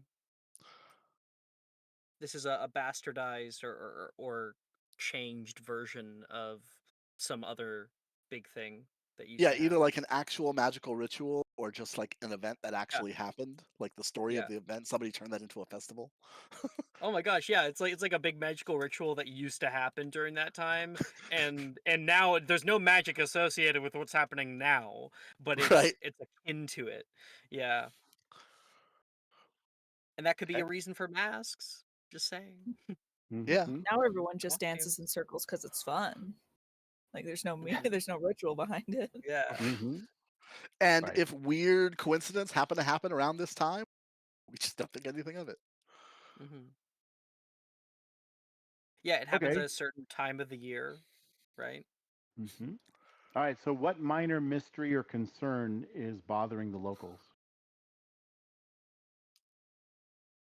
Well, I think that the festival itself has to do with the superstitious belief that this some kind of danger or calamity or famine or whatever is going to come upon them, and so that would be the worry that is being alleviated with a festival.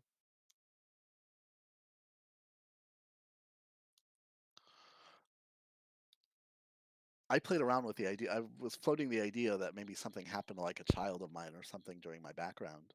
Maybe that's hmm happening to other people. And I guess Mm. that one's more of something to be careful with because some people have issues with harm to children.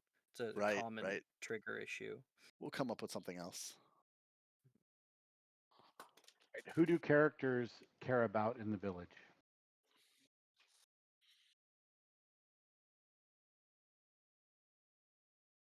Well, I mean, I think that's something that we'd have to work. I don't think that would be something that we can just come up Mm. with right now, right? I think that of all of our three characters, Anthony is the only one that's like directly related right to the village. Right, Yep. right. All right. So Anthony. So I imagine the center of this town would be like the tavern. Um, I think this was talked a little bit about the devlog. It's more than just a tavern. It's literally the town center. It's the biggest building. It holds people. It runs all the events. So whoever owns this, whoever runs it, is like crucial to this town. So I imagine they would be like everyone's friend. Um, Yep. so Who as is far as that? who's important, I would imagine that person would be important. Yep. Give me a name. Jaren. Hmm. Jaren. Got it. Okay. What role do they serve? Like a mayor or something like that? I'm picturing it as well. I'm Alderman? picturing it as kind of like a Green's father from Wheel of Time, the kind of the inn Mhm. runner, the inn owner. Gotcha. Although I don't know if I picture this as an inn so much as like a cafeteria of sorts. I could pull out somebody. Um, I need to pull up my document here. I came up with the idea for a traveling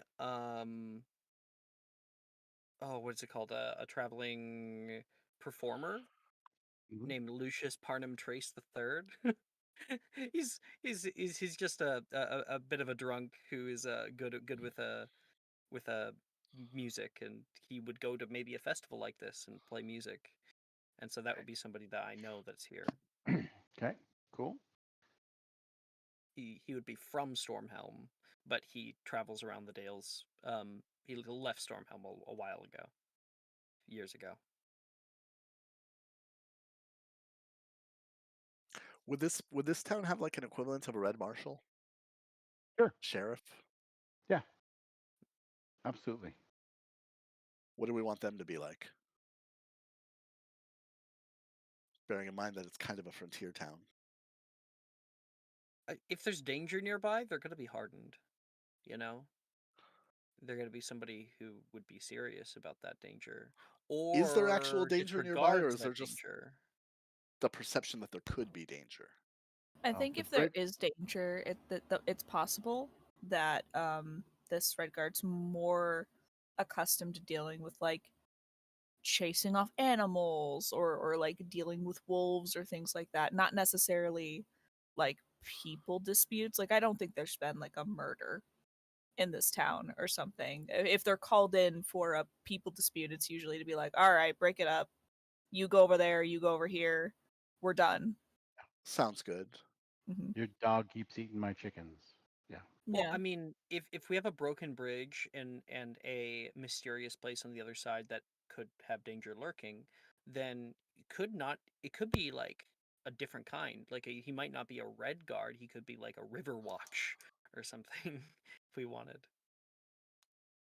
depending on how secluded this town is.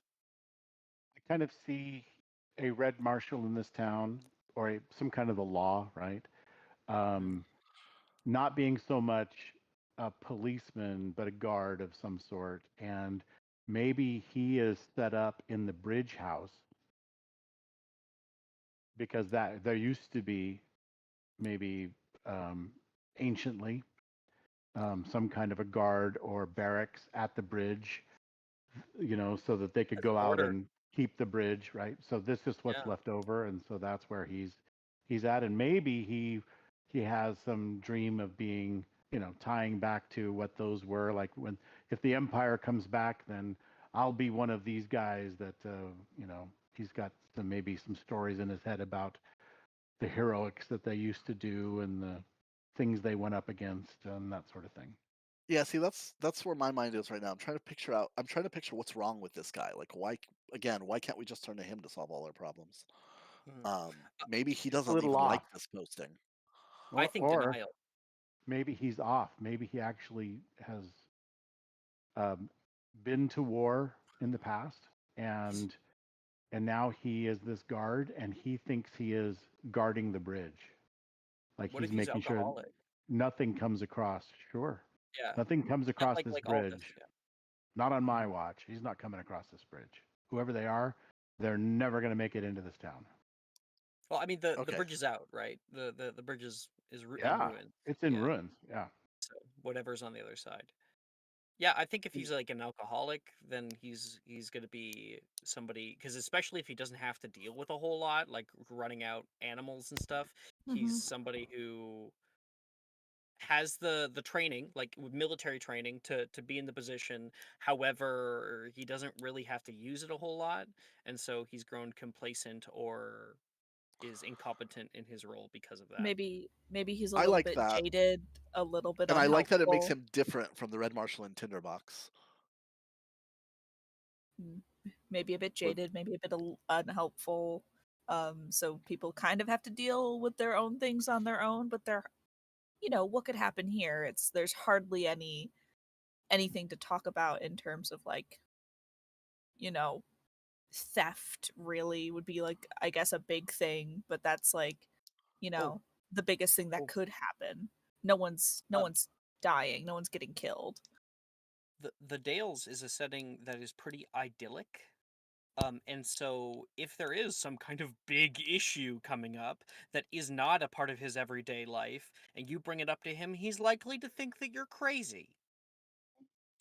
Like, because he probably deals with crazies traveling into town every now and again. You especially during know, this time of year. there's always one in town who's like the conspiracy theorist, and it's like, yeah, we don't listen to that guy. maybe he's more like Barney Fife than any of the Red Marshals in the. I have Huh. no idea who Barney Fife is. Oh, Don Oh Knotts wow. played him. That's gonna be a treat. You're gonna have to investigate this. Oh, okay. You're not old enough to know Andy Griffith and Don Knotts. Okay, fair enough. Um, But it's okay, really important for that rustic fantasy vibe. yeah. I think Barney Fife says a lot right there. Not Fife, but Barney Fife. All right. Yeah. What Oh. what would disrupt the peaceful life? Murder, death, plague. Not in that order. I mean, yeah, the idea of there being a murder in a town that there's never been a murder for a very long time is certainly a horrific idea. Mhm. An army of zombies coming out of the river. Yeah. Birds getting into the house. That's right. Birds getting into the house is terrifying. I like the Okay. idea of there having been omens that the more, spiritual minded or the more superstitious people would have noticed up until now. And so there might be some people who are espousing that there will be danger, um, and then not The listened to river by is this character. upset. Yeah. Yeah, definitely River. has to do with the river. Definitely has to do with the river or what's on the other side of it. Absolutely, 100%. I think in terms of what would upset like a small rural place to the point of like All not to the the fish point of have like disappeared. everything is crisis, but like things are weird, right? Mhm. Just small things going on, like irregularities in nature, like Yeah, maybe the totally. crop yield was not as good and hasn't been good for a little bit, and it's not to the point where it's a problem, but people aren't starting to notice irregular patterns of birds, like, oh, they're not migrating. It's a They're lot not of Everything that birds. could migrating like they used individually be to. dismissed, but Yeah. Yeah, yeah, but together. all together, some people, like, there might be like a couple people who are like, times are changing, something's going on, and they're we're seeing warning signs, but for the most part, everyone's just kind of like, yeah, every year there's something different. Yeah, there's because of the idyllic nature of the place, there's a rejection of that of that comfort. It's like, hey, I'm comfortable, things are fine, like calm down. Not everything is doom and gloom. We're about to have a festival, right? This is precisely why we have it. For people like you. You crazy pasture people. Yeah. Cool. All right. I'm kind of In liking the your idea of building a rivalry with the nearest town.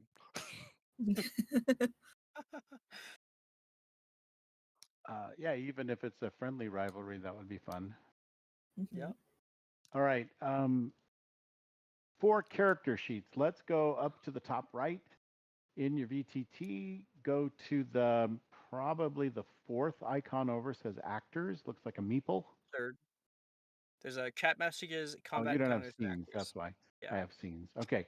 And inside there should be heroes. It's empty. It's empty. Yep. All right. So what you can do is to the right or to the top has create actor. No, only you have that. Okay. Really? Yep. Oh, maybe I didn't set you could create characters. Stand by. Permissions. Configure stuff. Do stuff. More stuff. Make those. Do those. Checking the boxes. Create new This is actors. what 1 second, I got it. I got it. I got it. 1 second. 1 second. One Okay, second, I got it. create. All right. Save. I almost reset to default after doing all those clicking. Yay! All right. Got it. Okay, so you should be able to create your new character, put it in the heroes folder. I have a fellowship folder underneath that I think you can see. And I see no folders. in the actors tab,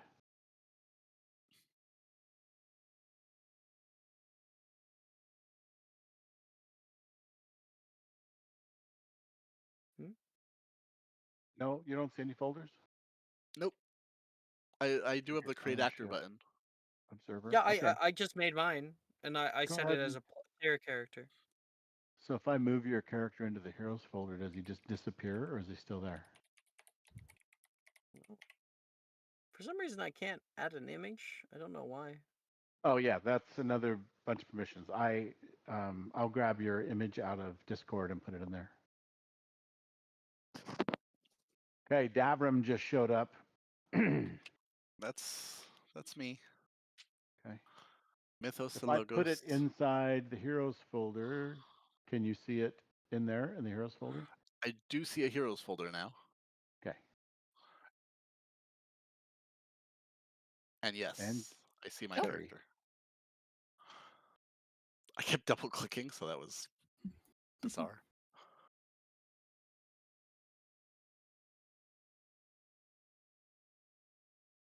Okay, cool. Should I All be right. seeing a City of Mist character sheet? Yes. So this Okay. is the City of Mist module, but we are using, let me just double check, popping up your sheet. Now, the way the sheet works is there is a lock button at the top right. It's unlocked in green or it is locked in purple, okay? You can't make edits to your sheet while it's locked, period. Which is good, so you don't accidentally delete something that shouldn't be deleted and so forth, right? Most of the stuff that you need to do, you can do while the sheet is locked. And some things it has to be unlocked for you to mess around with it, okay?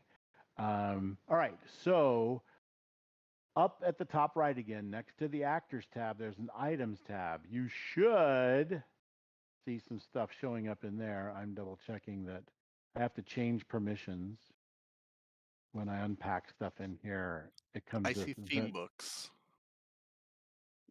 Yeah, so do you also see, yeah, theme books? And if you click on theme books, it should have origin theme books. And Yes. then a folder under that says theme kits. I'm expanding those right now too. All right, so what you can do to make this character creation super duper fun and easy is you may drag a theme book. So there's a couple ways. So before you do, hold on. You may drag a theme book to one of your card slots on your sheet. You have 4 of them across the top there. And when you drag that over and drop it in there, it will then ask you all the questions. And you choose letter A, letter B with the question that corresponds, and then answer that question to fill in your tag. If you want to have a pre-filled template called a theme kit, you may drag the theme kit across onto your character sheet, and it will apply the theme book with the questions already answered, and then all you do is choose answers. So you're welcome to do either to make your character. So if one of the theme kits appeals to you, drop it in there. You can have 3 theme books and 1 theme kit. All of that is possible. When your sheet is emptied, you have like full admin on your sheet. You can delete stuff and mess around with it and change things and all that kind of stuff. So go ahead and begin to play around. I am now done with all of the, oh, no, I have a couple more. Skill or trade, configure ownership, observer. So you can now see all of the theme kits inside of the theme kit folder. And you may choose from them if you wish. All of these are straight out of the book. And so this, I basically took everything out of the rules that we have so far, and I put in all of the theme books with their questions. So you could drag past or people or skill or trade over to your thing, and then from there you'll add tags. So the lightning bolt symbol is for power tags. The star is for broad tags, which we don't use in this game. The anchor is for weaknesses because that weighs you down. And then what's the book? Oh, if you do the book, that lets you edit the theme book. So for example, if you want to customize a personality theme book because you want to do something that isn't personality but something adjacent, then you could do that. But that's a lot of custom stuff that we're working out, so we'd have to work that out. Yeah, so then if you want to add tags, then you hit the lightning bolt, and it'll pop up a box that gives you all of the questions that you haven't answered yet. You select which one. Make sure that the very first tag you fill out is A on every theme. So that becomes the title of that theme book for you. So the A tag is like mandatory on all. And you can, yeah, so Twilight Child, for example, is your A tag, right? Yeah. And then when it's in edit mode, I can click on the theme and it actually has the question, and then it has a place for you if you want to put a description. Do not put sub tag of anything. There's no rules yet for doing sub tags. So don't worry about it. That's a City of Mist thing. So this is built on the back of a City of Mist system with the customizations for Legend of the Mist, and most of them are there. Even though this isn't nearly as pretty as the other no longer supported system for Legend of the Mist, that was very functionally challenging. It had some real issues. Tried to run lots of games in it, and just was a struggle. It was a slosh every time. So I switched over to this, and this manages tags and all that kind of stuff. So much easier. Everything's cool. And eventually somebody is going to write a plug-in to this system that will give us more Legend of the Mist cool stuff. So I like the fact that if you want to go a deep dive on what those tags mean, it has a place for you to put in examples of where your tag would apply, examples of where your tag wouldn't apply, general restrictions to the tag's usage. I find those to be very cool to kind of really flesh out your tags if you feel like they need them or it'll be useful or interesting. At the bottom of each of your theme cards is motivation. And that motivation is just your quest. There's no word for quest, or I would make it say quest down there. But that's the place where you're going to put in that theme's quest. And then I like to add bracket pairs like boxes at the very end of that because there's no other way to track milestones currently. So that's the way we're tracking milestones. We'll ask periodically, have you identified a milestone that you've accomplished, or should we decay this theme? Is it sort of fading away? You're not using it. It's becoming less important to your character, etc. And then if that's the case, you would decay that theme. Make a whole new one. Super Yep. cool concept. Come up with something else. Yep, that makes more sense. Your character's leaning more into this, or as you're playing him, you're finding out that this character's personality really is this direction instead of that direction. You can even replace a personality, for example, with another personality, I because think they called it. Yeah. I think they called it abandonment. Like you yeah, abandon it. yeah. So in the other systems, it's called decay, and so they have experience in decay in the other systems. But in this case, yeah, same deal. It's just fading away from your character. In City of Mist, they have crack and fade. Those are the two terms. Crack is for um, your logos theme, which is your normal person theme, and crack is when a mythos theme is born out of it and becomes, you become more of your mythos. So, and then if your part of your mythos is fading away and you're becoming more normal, then it has fade, and then it becomes a regular logos theme again. So you have to, when you change a theme, you it goes to the opposite kind of theme in that game. So in this, you would probably elevate up to an adventure theme or take an adventure theme and de-escalate it down into um, back to an origin theme.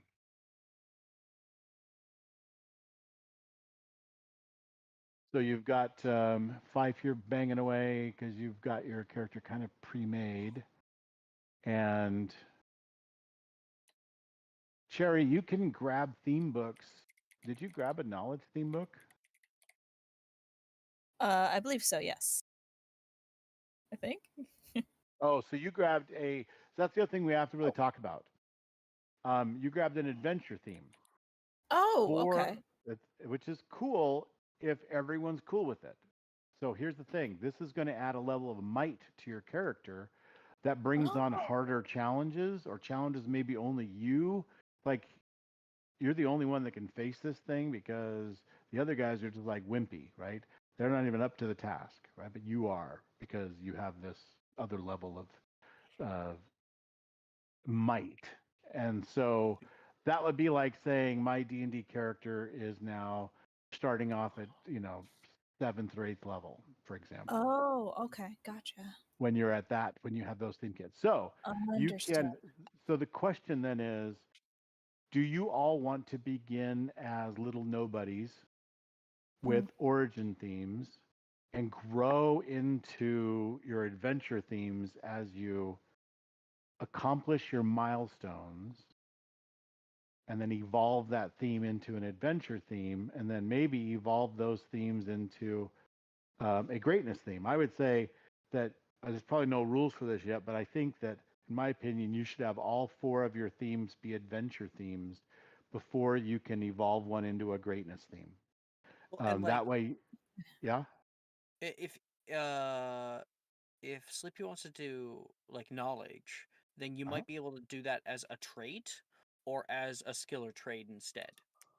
You know. Exactly. Oh, So okay. as a lower level version of that, and then you evolve it into a Understood. knowledge theme. Gotcha. That makes more sense. Thank Yeah. you. Yeah. So Alexander was doing the same. He created a character, and I'm like, oh, I see you've used an adventure theme, so that's fine if all the players are cool with starting off with one adventure theme or something.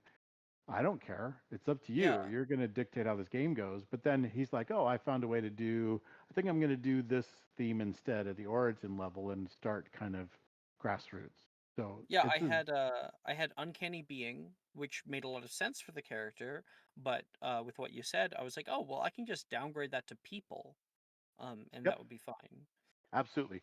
And so what that lets you do is evolve into the uncanny being where that aspect of your character becomes much more important and much perhaps more powerful in what you do and how you do it. Hmm. So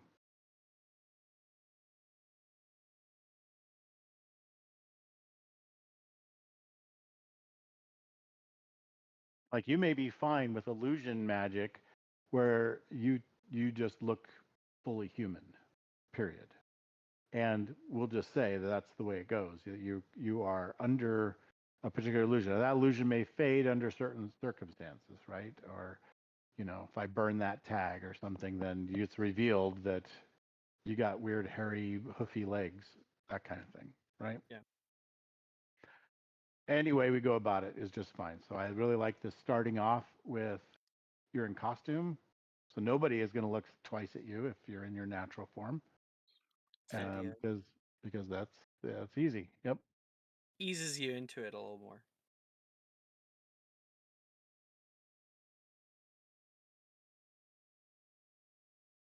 perfect. So you will in total add, and the system should let you. The lightning bolt will gray out once you have put in your first 3 power tags. So your A tag and 2 others. And then you'll hit the anchor and create a weakness tag. And then you'll be even Steven for that theme book. The rules right now say begin with 1 item in your backpack. And so I think we can start with that, and we'll give you things you can put in your backpack as we go if you want. Or if you say, I want to go acquire a particular item, then you can do that. Yeah. Or add it to I your only backpack. wanted one extra item than what I had in my backpack, Mm-hmm. but it doesn't have to be an active tag. I just want it to be an item, not necessarily something I can Mm-hmm. use.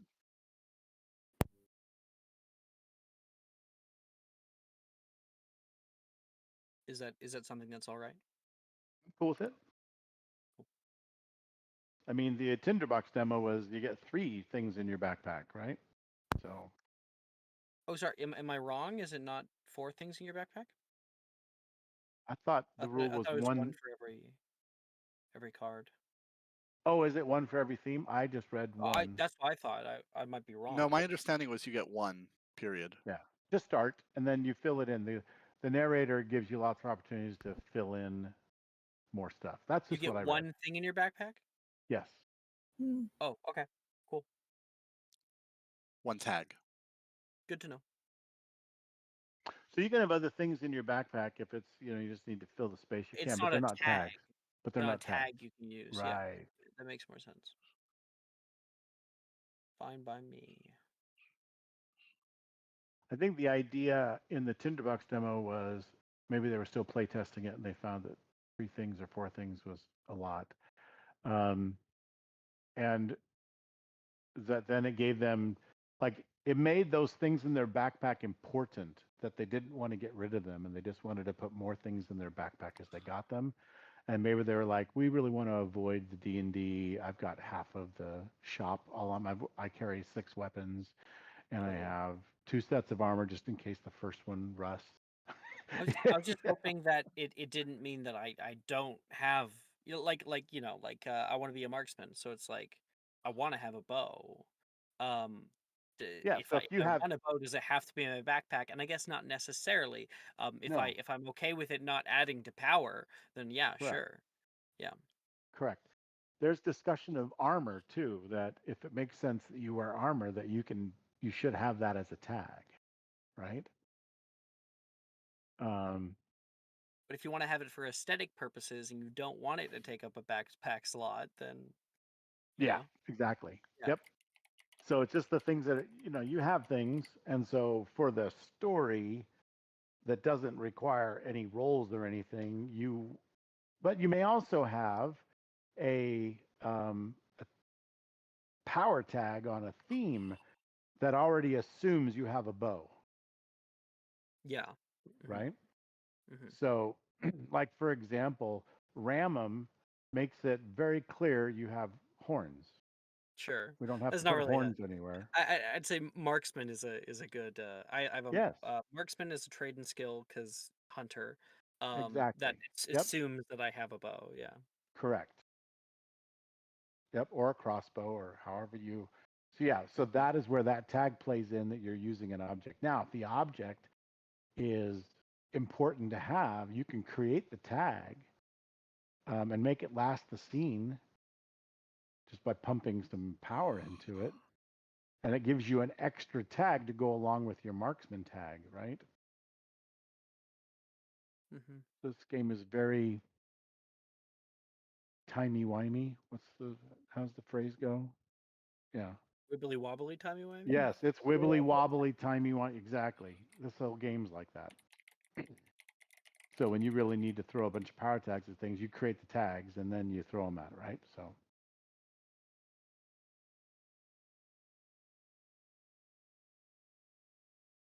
cool. Anybody have any questions about their characters as they're starting to work on it?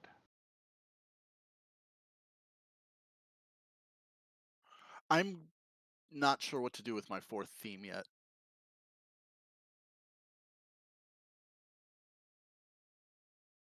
One of the ways that this game can absolutely be played is um, in the middle of your character creation. You can start playing, and then you just finish your character creation as things come up, and you go, "Yeah, that would make sense that I would do this or I would do that," and it fits this question. So that now becomes the tag I'm going to use. Like, you're welcome to do that as well. If you don't have a theme, you may go, I just thought of what my character is missing that I wanted to have, and it would be this theme. So I'm going to start filling this in. And we'd like, while we're playing, you're out there filling it in because it makes sense. And it's, you didn't think of it before. And then you're like, oh, yeah, of course. That totally makes sense. I should have that.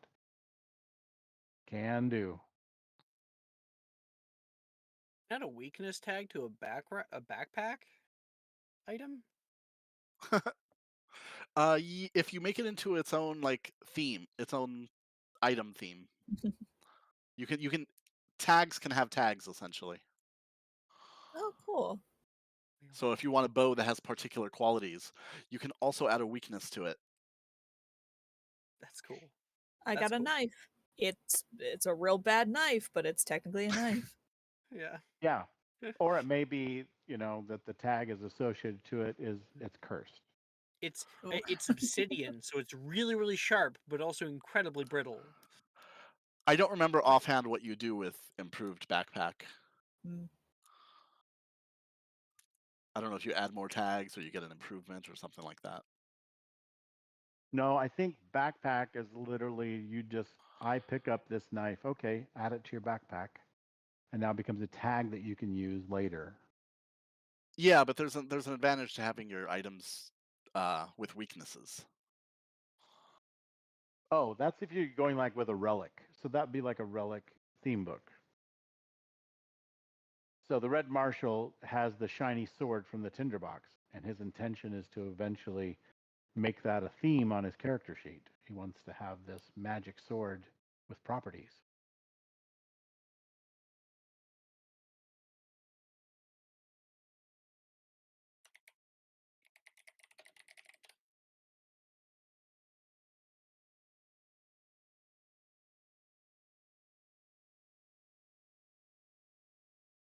Okay, time check. We have about 30 minutes left. I am going to touch base on a few more things we need to discuss.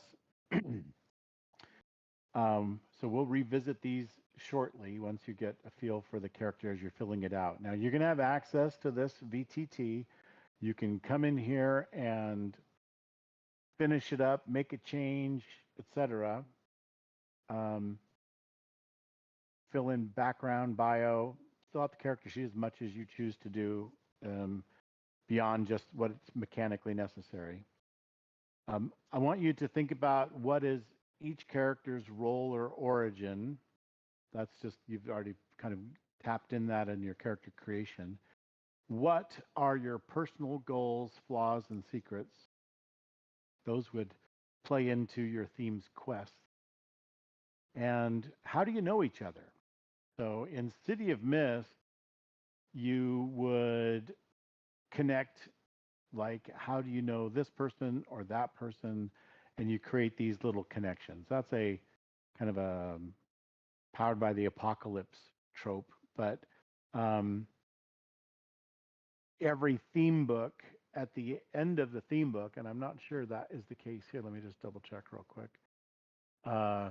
Yeah, so I'm sure they'll fill these in. Every theme book not only has quest ideas, but will have questions at the end that you can ask, like someone saw you do something that you're ashamed of.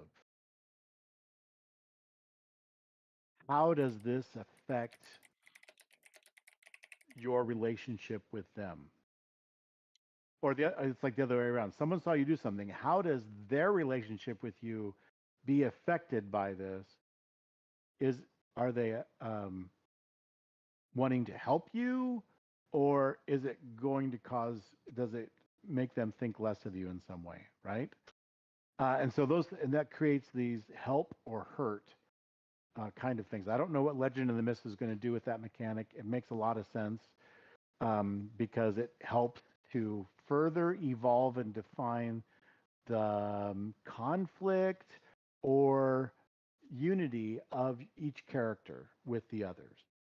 And so I like that mechanic. It helps track, like, you may get points of hurt against someone else. In City of Mist, that's the help and hurt. So if you have hurt, you can throw that in. When it makes sense narratively in the action, you throw the hurt tag into their roll with it, and it's like a weakness tag, right? It is -1 to the power. And it's because your character is interfering some way or saying something that's disruptive or doing something that just adds to a negative aspect to what they're trying to accomplish, right? And then that plays out. So I like that mechanic inside the game. I'm sure that the rules when they come out May 1st will have something like that in it. But that's the idea is you're constantly tinkering with your relationships with people in the party, and there's a mechanical reason to do so, which I think is cool, because otherwise you sometimes forget to do those things that really enrich the game. Mm-hmm. All right, so and then how do they know each other, and what keeps them together? So those are two good questions to think about, and you can propose those answers to those questions to the other player and see if they accept that that's a great relationship point, whether it's positive, negative, or kind of iffy or whatever. So how do they know each other, and what keeps them together? Do we have to know each other? Because like I can come up with ideas as to how we meet and how we become connected, if that's a good alternative. So I might think that, so first off, I think it's important for you to have at least one reason why you would want to face danger or the unknown with these people. And so it could be that you just have an already positive experience with that person, even if it was just one experience. And you come up with what that is. So if it's the blacksmith, then he gave you some work to do to earn some money, or something like that. And so you're kind of it's not a permanent employment situation. He just gave you some odd jobs that you could do. Or you met, stand by, you met Cherry somehow, and what was it that brought you two to like each other enough? Like, you're not like fast friends necessarily, but something good happened, or something bad happened. But what's important for a party is how do you know each other so that you'll at least be acquaintances, and what would keep you together in the party? What would motivate your character to want to stick with the other two or three? Or have a third player join, right? So a fourth player. So what would have you stick to, like what's sticky about your relationship, right? What would make you want to stay together? Um, and then just what happened that you know each other? How do you know each other? Obviously, if you're not from there, you're not going to know them very well at all. But maybe you've been here for a week as people have been getting ready for the festival, and you've been helping out because you're helpful, and so people got to know you that way. Or you've arrived during the festival and you did something that caused someone to be endeared to you in some fashion, right? One of the other characters, etc. That's all that is. It's a meta way of It's good to me. stitching the party together so that you don't have to figure it So out. we start at the very least acquainted. Yes, you don't have to be friends. You just have to know who the other person is. You should know their name, and that's enough. And what was the circumstance under which you met? And why was that not a negative thing? I think ultimately it needs to be not a negative thing. Or if it started off negative, what happened then following that repaired it? So now you are friends, sort of friends, right? Friendly. So those are two important questions to ask. How do you know each other, and what will keep you together? And then magic, mystery, and mythos. How common is magic in this story? Is it rare? Is it divine? Is it corrupting? Is it practical? Is it hedge magic? Is it who has magic? And to what degree is that magical? What is it like? Any feedback on that while you're tinkering around with your tags? I'd want magic to be something more traditional, something that is knowledge passed down from one generation to another, and that's part of the reason why it's so lost. I The want old magic to ways. be exactly.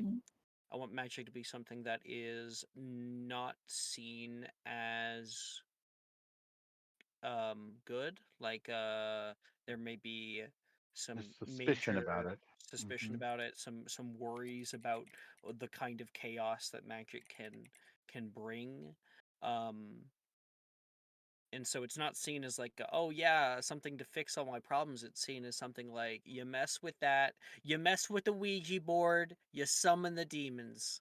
You know? F around and find out, right? Yeah. Yeah, you're fucking with things that it's unnatural. I like that idea. Even though that might not be true. That would be the general view of it. Yep. Those are some of my ideas. Good. Anyone else? Cherry? Mm. For magic, I think there's something to be discovered. Yeah. It's like a point of fascination, but like a lost knowledge. The vast majority of people that you meet, people that you come across, they're not going to be magical. Um, Everything is kind of mundane. Um, I guess in the same way that like it is described in Lord of the Rings, like you're not going to meet a wizard, but hobbits certainly have their own magicalness to them that is described as very mundane, like they're quick on their feet and they can disappear. Um Mm-hmm. and I kind of like that. Like if there's any kind of quirks that we might think are magical, it certainly doesn't seem that way to the regular everyday person. But there is magic out there, or it has been Yep. known. It was a long time ago. People wielded such great power, or this knowledge was pardon me, this knowledge was like lost to time, or something like that. How do you see your character playing into that magic? Wanting to learn about it. Um, All I know right now is she's a bookworm. I got that mhm. down. Yeah, I'm trying to build things out a little bit. Mm-hmm. Um, and I see her engaging with it like it's a point of fascination. Like, I want to learn more about this. I haven't read anything about this. Maybe I'll be the first one to write it down. So I kind of like that. It's like there's like an exploration aspect and a desire to know more Cool. and to engage more with it. Okay. Cool. Anthony, any input? As a player, that was kind of the point I wanted to hit too, is that I kind of like the idea of Mhm. magic being something discoverable. There, Mm-hmm. maybe at one point there was spells and spell formula or something like that, but like all that's been lost, and maybe it can be found again. Right. Maybe there's Maybe different there are, kinds of magic.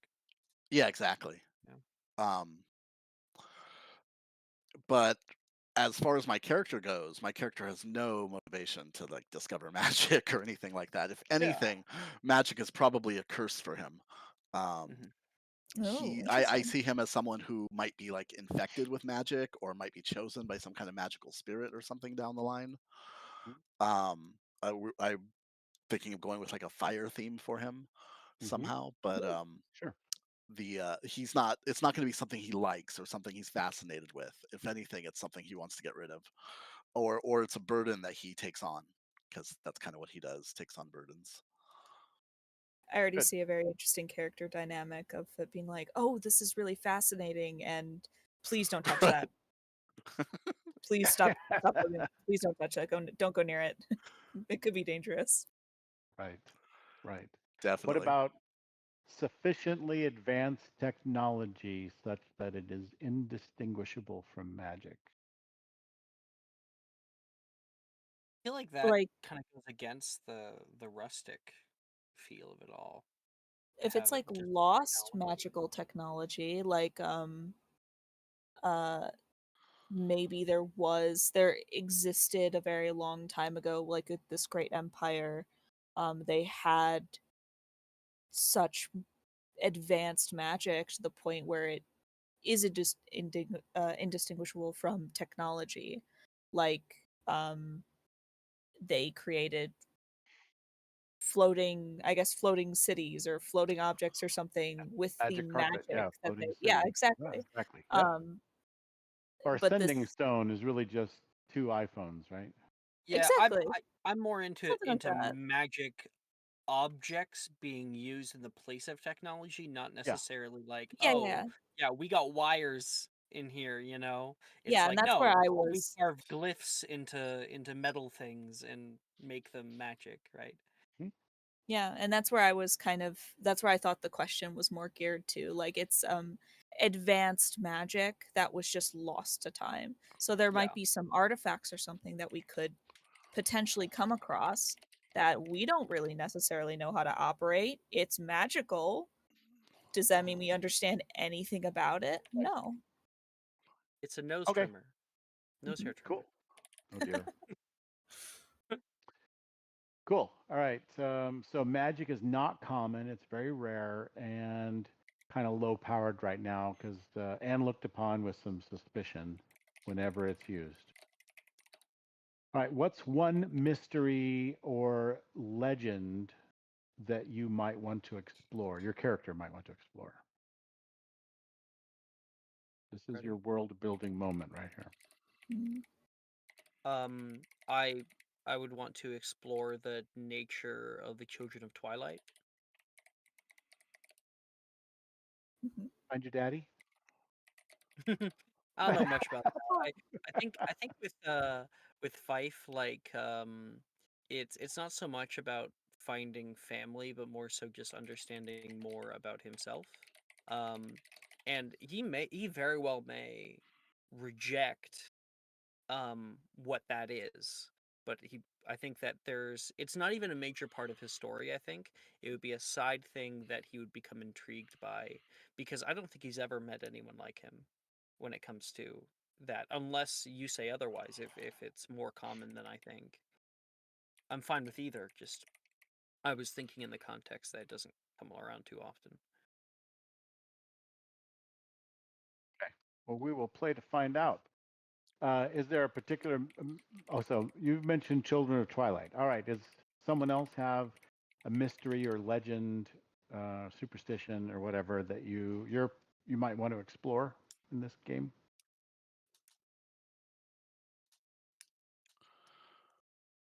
Like I said, I'm picturing something kind of fire-based, mystical eventually. I don't know what that's going to be like, if that's going to be like a possessing spirit, or if it's going to be some kind of like, you know, fire and brimstone demon, or what. But if he goes into the magic route, that's kind of the way I was seeing it going. Not so much spells and stuff, but like some kind of firepower, or some kind of witch blood that he doesn't know about. Mm, And Cherry, I think, was be interested in learning magic, like discovering some of those lost yeah. magical things, right? What else? Seems like we're all Um, interested in discovering. tinkering. Yeah. Maybe like find like we were discussing magical objects, maybe like finding like a magical object and learning how to use it. Finding some sort of old, like heavily redacted or like destroyed text and trying to rediscover like the lost or what was lost there. Learning magic that way. Late Um, game enchanting your own object, like late game it's a if you're very just very the late game. yeah Um, I'm not discover a even sure if mystery. my character can read. Fair, I love that. fair. Okay. What is the group's?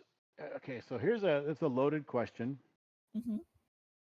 Um, has anyone in this group experienced the miasma in any way, and or dealt with any of the old ways, or know anything about the thaumaturgic empire?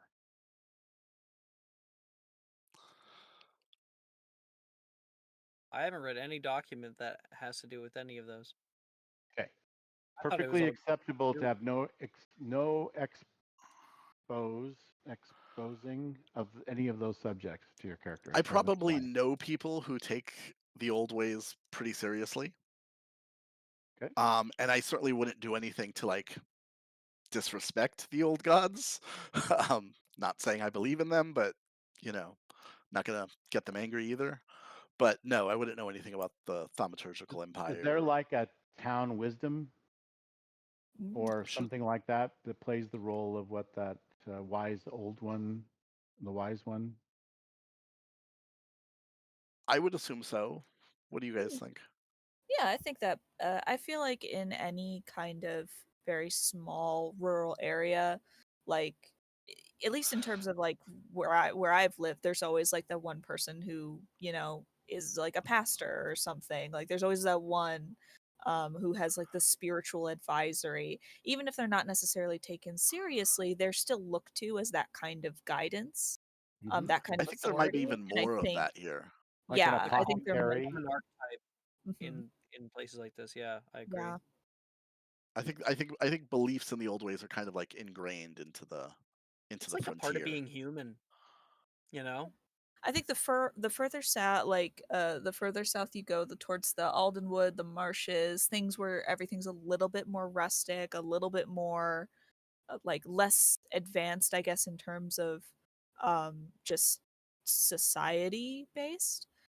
You're gonna get more and more of those people who are more linked to the old ways than not. They might not know a whole lot about it, like in terms of like history, but they try to keep to the best of their abilities the traditions alive. Um, Wisdom over over knowledge, yeah. knowledge, yeah, over education. So that makes a lot of sense that there would be some sort of person that has this kind of Hmm. authority. This Is this like an is this an old person, um, or a young person, or somewhere in between? Is it a male or a female? I'd say female, maybe more middle-aged. So maybe we go like 50, 60.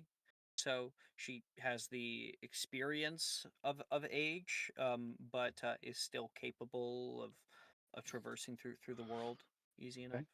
maybe this person, she was like an apprentice to the prior um person who had like that kind of authority, that kind of spiritual authority, and that person Was a just dude. died.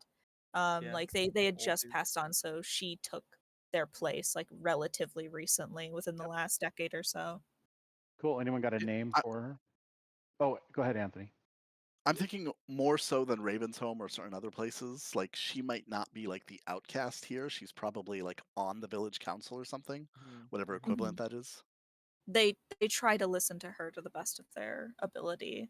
I have a name. I'm thinking they take her wisdom with like a respect that is earned, you know, from years of like kind of adhering to this Yep. sort of old tradition. Excellent. What's her name? Salaya. Salaya? That's a nice one, I guess. How do you spell that? Salayah. That's what, related to the moon? Soul would be sun, I believe. I was thinking Celine, but okay. Celine, yeah. Mm-hmm. It's just off the old noggin. It has no meaning. That doesn't mean we're not going to try to find as much meaning from it as We're gonna we can. find We're- meaning. The You curtains are blue randomly for a jumbled reason. words together, but we're gonna make it mean something. The All right. curtains are blue for a reason, and we will find it. That's right. All right. What's something sacred, forbidden, or powerful that exists in this world? Oh goodness. Hmm.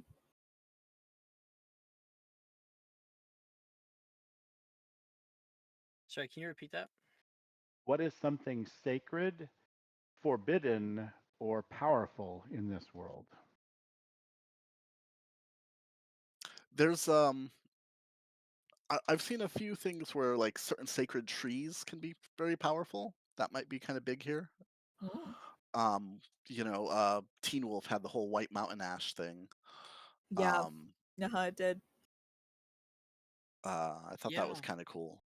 Mhm. Something to do with nature. There could be a sort of belief that of reincarnation even. Yeah, like think about like Japanese beliefs. I forget the name of the religion, but like the idea is that when people die they go into various objects. That could be one belief system that's not necessarily believed across the board, but some Mm-hmm. people might believe that this tree is an important relic of of the past, that it's a great spirit that has passed on, watches over us, that kind of thing. There's the idea that like with I would trees wake up one morning and specifically, it's gone. it walked away. Sorry, what were you saying, Jess? There's an idea I think in I think it might be Celtic, but do not quote me. That it's like a wishing tree almost, where if you tie a ribbon to a tree, and you have like a specific wish in mind, um, if that ribbon later like falls off or something like that, then your wish came true. So attaching meaning to nature, I think, Oh, is I just remembered for Raven's Home, I made this I posted this idea for a festival where where one of the contests or one of the religious practices, not quite religious, but they take the strongest man and they tie him to a tree overnight. Um, and he's supposedly like he claims to like have received some wisdom or some kind of vision from that, and nobody believes it, but everybody kind of plays into it. Um, but it just what you said just reminded me of that. Mhm, mhm. You're saying nature is what? I didn't get the Something end of your something sentence. about I like the idea that like um nature being of great importance to this community specifically, and tying it to something like a tree certainly feels um like it would be done like it's very old ways, the reverence of nature, the reverence of the things that are natural, and something going wrong with it being a sign of, you know, horrible things are happening, you know. Or the river too. Not maybe Yeah, not even a tree, Yeah. but the river the is river. sacred. Yeah. When the Kickstarter came out, they mentioned that it had a cultivation-based magic system, and I totally misunderstood Mm. this. I thought it was about growing plants, and I got really excited about that. Or it could be a tree by the river, right? So we make it a willow, right? That grow along the side of water banks. It's a really big one. And people have tied things to it and hang down from it. And their I wishes.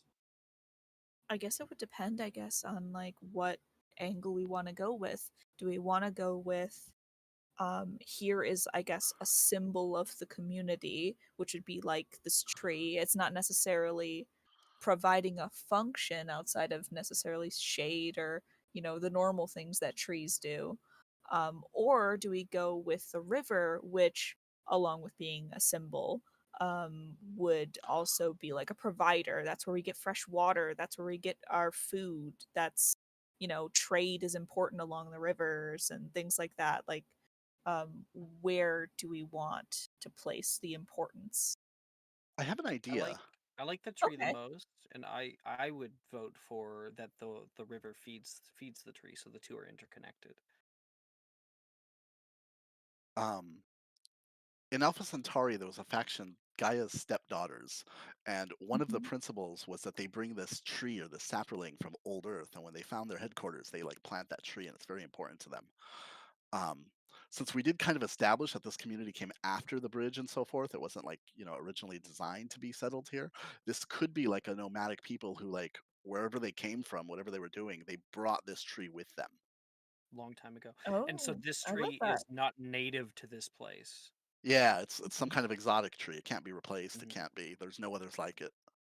And it's It's taken super on like a old. Yeah. supernatural significance, and it's also Yeah. just tied to our cultural identity. Yeah.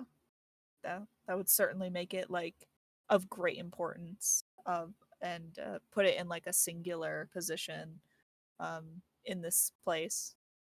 And yet still keeps it as something mundane that is explainable, you know? Mhm.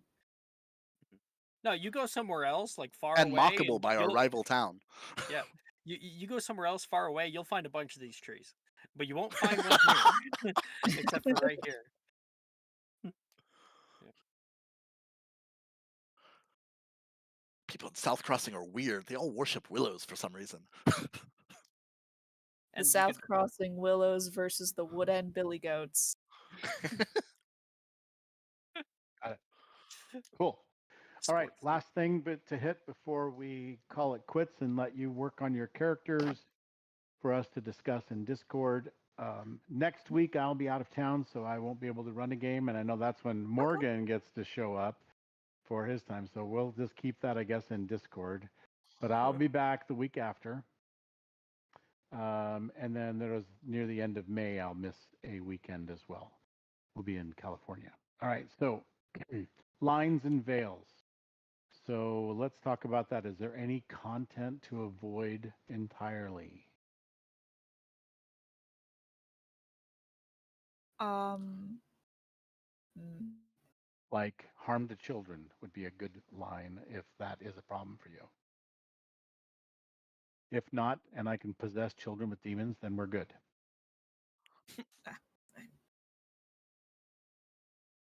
I Any think lines? And go ahead. only big thing that I have, and I guess it can be discussed, but I don't like dealing with like sexual assault, anything like that is like an Not off allowed by limits. SPG at all, Yeah, ever. SPG is all, but it more like even dealing with it metaphorically or thematically, like I don't Mhm. enjoy. Like there are times in like horror games specifically where there might be allusions to some things like that happening.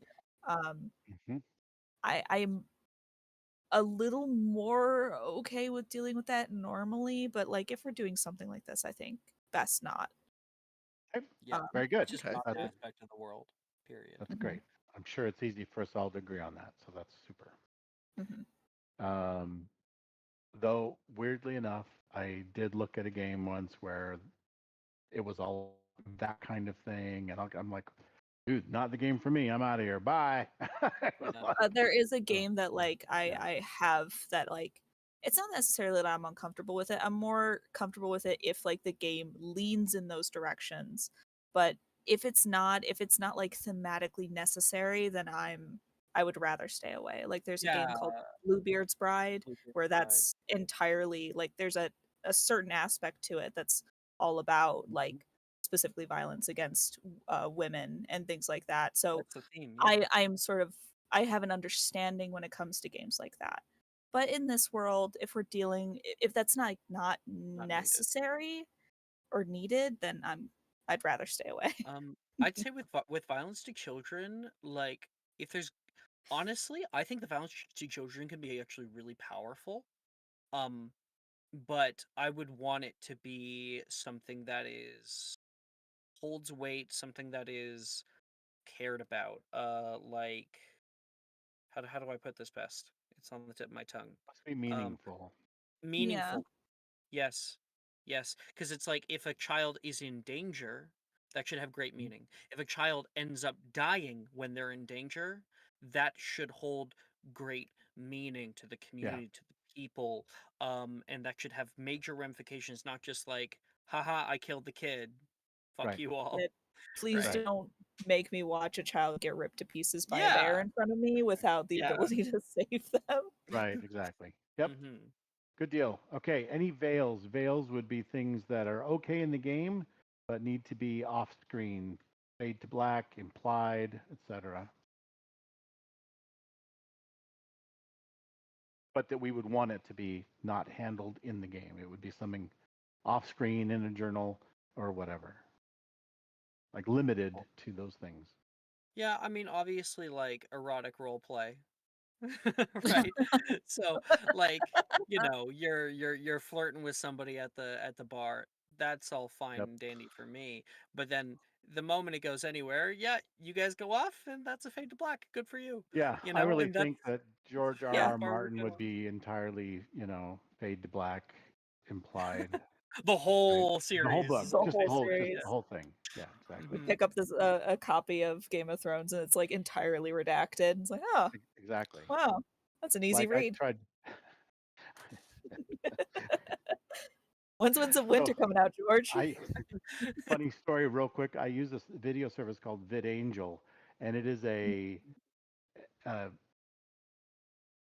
a redacting service, I guess would be really good. Like you pull up, I want to I've watch heard of this it. on Yeah, Prime. yeah. It's really Hmm. it's really super cool. And they've been through court and everything, fighting all kinds of people about you're changing the creative work. I'm like, no, we're not. We're just cutting out stuff that people say they don't want in it. And so like there, I turned on an episode. So I watch a lot of stuff there because then I just don't have to worry about kids walking in or my wife walking in while I'm just watching a show and be going like, "Oh, perfect Hmm. timing." The scene I Yeah, was just skipping myself, you walked in on. yeah, yeah. So it just cuts it all out. And so I Oh, hi, mom. Yeah. I exactly I turned on um, a lot of filters that cut out f words and all this kind of stuff.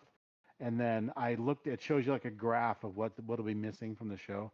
So I did that with the first Deadpool movie, and it was like mostly black. It was hardly any content in there. I thought, oh, if I watch It's like this, a it'll be like a 15-minute long movie at that point. exactly, exactly. I'm like, that's hilarious. And same thing, yeah. So it's super funny to watch some of these that are like that, and you're like, oh, there was an episode of The Witcher where I'm like, I have no idea what happened because apparently there were a bunch of naked people walking around in the background while these two guys were talking. Yeah, So yeah, yep. yeah, Hmm. so I have no idea what happened in that whole scene because it just got all cut out. So Hmm. Yeah. very funny, but yeah. So that's the kind of thing. All gets implied. We'll deal. You don't just keep it. We can fade to black anytime we're going to go into that direction. All right. Wonderful. Player tone comfort. We just want to make sure that serious, lighthearted, or flexible. We talked about that a little bit. I just wanted to establish.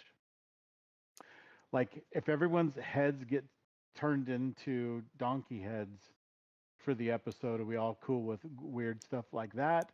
That would be the lighthearted side where some fake creature is screwing around with you and you got to go, I you think know. I think the lighthearted thing should be something that's not happening all the time, right? We're not playing a comedy, but I think it Yep. is hilarious if we're all playing a serious game and we have serious motivations and we go out and we Yep. meet a fae and they turn us all into donkeys, that's hilarious. As long as it's not a prolonged thing. Yeah, So I'm more fine with serious It with makes some sense. comic relief. Is that about right? I'd say, personally. The show Supernatural had a lot of like comedic episodes in it. Even though most of the early seasons were like really kind of horrific, Oh yeah. or at least playing into those horror vibes. But when I showed my friend this series, I didn't realize this, but I only played with him what I thought were the best episodes. He mistakenly thought the show was a comedy. Just because those Yeah. are the shows I showed him. Yeah. Well, Yep. it's one of those things where like even the show Supernatural, like some of the bigger Heat of like home. some of the bigger episodes that Exactly. like maybe you would want to show them, like the ones that are like really thematic and like big and deep, like they need prior knowledge, like there's setup and build up to them, so you can't really just show them, you know, uh the the trickster episodes and just be fine. Yeah. Yep. So I think you're right on the money there, Jim. Yeah, Okay. you're good. Some conflict is okay between PCs. Here's how my take on PvP. If it is prior agreed to by both players and then subsequently the DM, I'm cool with it. I'd say that for me, like when I DM, in the past I used to be more accommodating. I'm not anymore. And there's sometimes where I'm like, we're not doing PvP. No. Because I feel like you as a storyteller, Jim, are able to tell when PvP would be narratively satisfying and when maybe it would not lead to anything satisfying. And if it's not going to lead to anything satisfying, move on. Right. Okay. And I think it's important to have everybody buy in if any of that's going to happen. They'd have consent from everybody that's going to be involved in it, Yeah. including me, Mhm. because we don't want that to interfere at other levels of the game. I don't Yeah. Oh want yeah. some player to feel badly that things like this has just ruined everything, and this character can no longer abide being in this group and having it cost, unless that was the intent. Yeah. Unless the I player's like like, that I argument. need to get rid of my character. What's a couple of ways we could have a fight? There's a lot of contention between this character and that character. It's been really cool, but we could really just take it to the next level, and I'll bring a new character in, right? We could have a fight and see how it goes. And either way, I'm leaving, right? Yeah. Yeah, Something I like that. when it's copacetic, right? When no one's feelings are hurt and aren't going to be hurt. I've had players be like, "Hell yeah, let's fight," and they're both very enthusiastic about it. Right. That's cool. But Okay, cool. Then I yes, A lot of go ahead. my background involves like political intrigue games, so I'm used to Mm. characters having conflicted Backstabbing. motivations. mhm, You play And I diplomacy play for a lot fun. in like modern settings. Hmm. So in the modern setting, you don't always have people traveling together as a party. Usually they come together to deal with specific problems and then break apart and do their own thing and come together and break apart. yeah, Um, so I'm a little more used to that.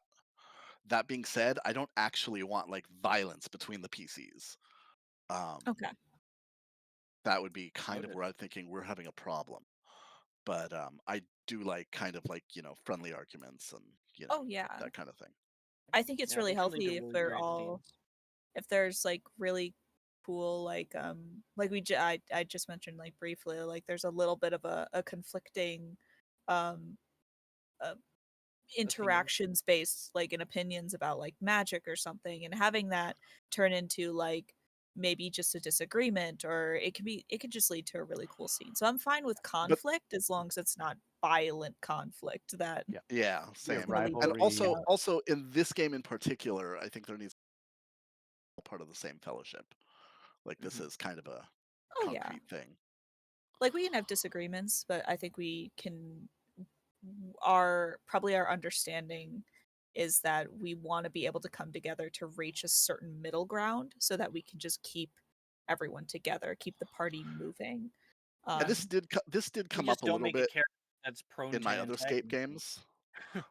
In that mhm. when I disagree with something, especially when the party's like coming up with a plan or something, Uh-huh. usually my initial disagreement will be like from my character's perspective. It's Oh not yeah. necessarily something like I as a player Yeah. want or expecting. Yeah. So if there's a question, you could always ask me. If I go too far with something, just let me know. It's okay. Oh, absolutely. There's like a certain amount of like, you know, we want to protect each other But like against like character I bleed. just gave my character the weakness stubborn. So sometimes Yeah. I might say something, but I really want you to talk me out of it. Oh yeah, Yeah, yeah. yeah. There's we want to be able to protect each other from like character bleed. I don't want any of like in character arguments to bleed into, meta outward player arguments. Everything should be kept like character to character. And if there is a legitimate disagreement that we're coming to, maybe talk that out of character to come to an understanding about what this scene is, what's going forward, where the issue is lying, and whether or not that needs to be resolved or just kind of dropped. I like that you say that, Andrew, because to me that's a green flag. So I'm happy about that. That mean I feel like I could have an in character disagreement with you, which could be fun. Yeah, absolutely. Yeah. Good. All right. Cool. Uh, next to last question. Discomfort can be a valuable part of role play, but how should too much discomfort be flagged at the table?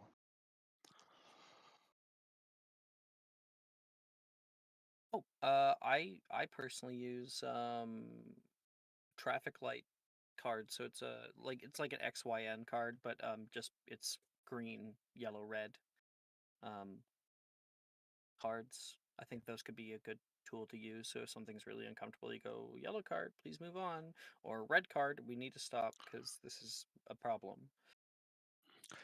The whole concept of safety tools is still kind of new to me. In the Mhm. past, what I've used is basically short descriptive commands. Or So I'll like, say something dude, like change let's the not do topic. that. Yeah. Yeah. Yeah, something like that. So I'm used to that. I'm used to responding to that. So if you need to do that, feel free. Um, yeah. And I mean, Let's take that a we can different also direction. DM you, right? During game, you'll get a little ping. Yeah. If I'm in the middle of stuff, I may not see it. Right. Yeah. Understood. That's So understood. I've missed chats and then someone goes, hey, I just sent you a DM. Oh, okay. Hold on a second. And I go look, Sure. right? Yeah. Yeah. Yeah. I've also Totally. So if, been in If the something's important, I'll position tell you.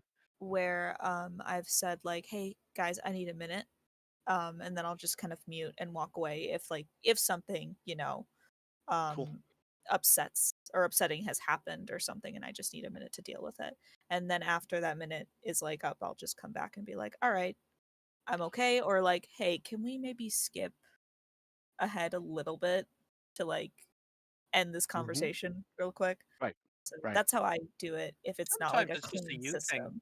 and Yeah. we can just handle it ourselves, right? Yeah, sometimes it's like just me. Like Yeah. I'm I'll I be need to fine deal in with 5 minutes. something.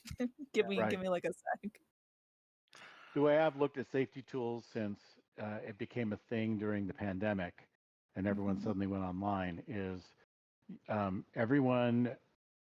So I'm Gen X, right? And so everyone just needs to be grown ass adults. And it doesn't mean you have to slog through stuff that you really don't like. You can go, hey, this part's not for me. I'll be back, right? Yeah. When y'all are Yeah. Yeah. done, let me know. Or you can just say, hey, let's not. Like Andrew said, let's just skip the rest of this scene. We'll fade that to black, and we'll go to the next thing, right? Yep. I There's just an epiphany going on over there. well, you know, lines, veils, all that. Hmm. Okay, so like homophobia, racism, things like that, I'm okay with as long as it's explicitly known out of table that it's not cool, right? So like Yeah. in A my good deal games, with I have bad things. racism. Yeah. Absolutely. They're there so you can punch them, you Hmm. know? This is actually one of my tougher parts getting into modern role playing is, fantasy racism was such a big thing in second edition Oh yeah. Like when I as long started as playing. 5e still had aspects of it, like in the Forgotten Realms lore or something, that there's aspects of that. Like you look into Mhm. the Drow lore, and it's like, wow, that is really there. Um, as long as it's handled in the way that like we're all in agreement that this is not okay, like outside of what we're playing in, fictional worlds should be able to Excellent. explore things that are, Yeah. morally incorrect or morally abhorrent. And we don't want our fictional world to validate those Correct. biases. Correct. Exactly. Well, Ex- but giving you a chance to face them on your own is Mhm. a great way. Face your own fears. I have a fear of public speaking, for example. Let's say I don't, but let's yeah. just say I do. I was Then gonna be very surprised. yeah, giving me a chance to do that in role play helps me grow as a person. Mhm. On top of having fun in a game, even though it may be terrifying for me and makes me very uncomfortable. Um, that's one of the great things about role playing. The world needs to have evil in it, and I agree. So long Yeah, as the game master's like, no, no, this evil's gonna win, baby, because that's exactly it sucks That's that how the it's not world more in our works. right. yeah, Exactly. yeah, Yeah. yeah. Unless you're trying to be like, well, maybe racism is okay. That's not the story we want to tell, That's not right? the Yeah, That's the Yeah. opposite of maybe the Yeah. conclusion we should be drawing. yeah. Being an old fart, I'm not a big fan of X card like stuff. Just tell me. Sure. As a matter of fact, I think the way I would typically run a game is I just leave out things anyway that I don't like. And so if you tell me you don't want a game that has certain things in it, I'm cool with that. Like I don't do any kind of if I do something that's romantic, it's Mhm. usually tongue in cheek, right? I don't do role play with other players where it's serious romance stuff, and that doesn't belong in my games, right? Totally. Um, Exactly. Mhm. but I have a character right now that one character charmed, and so instead of just being friendly, I chose that this person was going to fall deeply and madly in love with the character until the spell broke. And Huh. so I just throw out little, funny epithets and whatnot about how, oh, but he's so wonderful, isn't it lovely? I mean, where do Mhm. you get those boots? Can I wear them? Things like there's all kinds of strange things that this person puts out because that's the way I chose to do it. And everyone's getting a laugh out of it. That's the Yeah. way I would do that, right? So, So Yeah. I have a similar experience because like I'm doing Hogwarts, right? And love potion is a thing. mhm. And like love potion in the movies is used like that. It's used lighthearted, it's funny. But if you think about the actual social ramifications of love potion, deeply Right, I'm thinking about it problematic. now. Very, very problematic. And so we just have an agreement on the table that if there's ever like a charm effect or if there's ever like love potion used in any kind of way, we use it comedically and lightheartedly. And the moment it becomes serious, nope, we're not doing that anymore. Yeah. Cool. Okay, guys, we have reached our time. We've gone a little over, and it has been great. Yeah. Mhm. And I really have loved this whole conversation. I think I've got some pretty good ideas of ways to kind of mold some of the world around you. And as you finish your characters, let me know so I can go in and look at them. And you'll get a chance to talk with Morgan about his character and work through that. I'll be very active in the Discord. Any questions you have, or you want to discuss things, or show me your progress so far and get feedback, all the players, I'm sure, would be happy to chime in if you feel like disclosing those things to them. I am going to set up private channels. Now that I know your characters' names, you're going to have a private Discord channel for just me and you so that you can drop all kinds of stuff in there that you want to reveal in game, right? Not before the game. So we Of can have course. discussions about any of that stuff. Can we get permissions to add on the heroes section the art on the forge? You can't paste. Oh, I like on the click on it Foundry. and it can't. Yeah, Yeah, on yeah, on yeah, yeah, yeah, yeah. YouTube. I need to do that. You have to have the ability to write to files, so upload things. So I have to Yeah. I'll trigger that. Yeah, I'll go ahead and set that up so you can change art Cool. for sure. Thank Wonderful. you. It's Thank been you. I lovely, use Jim. Thank you. tokenizer. So you just paste in the art that you want and clean out whatever is behind it, and then you copy it over to your token, and then you can put a token border around it and zoom in and zoom out and fix your token. It's very easy to do. I use it all the time. Mhm. All right, very good, guys. I'm going to go ahead and stop the stream. Thanks, everyone who watched. There were 5 views during our session today. We're Oh, excited to wonderful. have you join us in this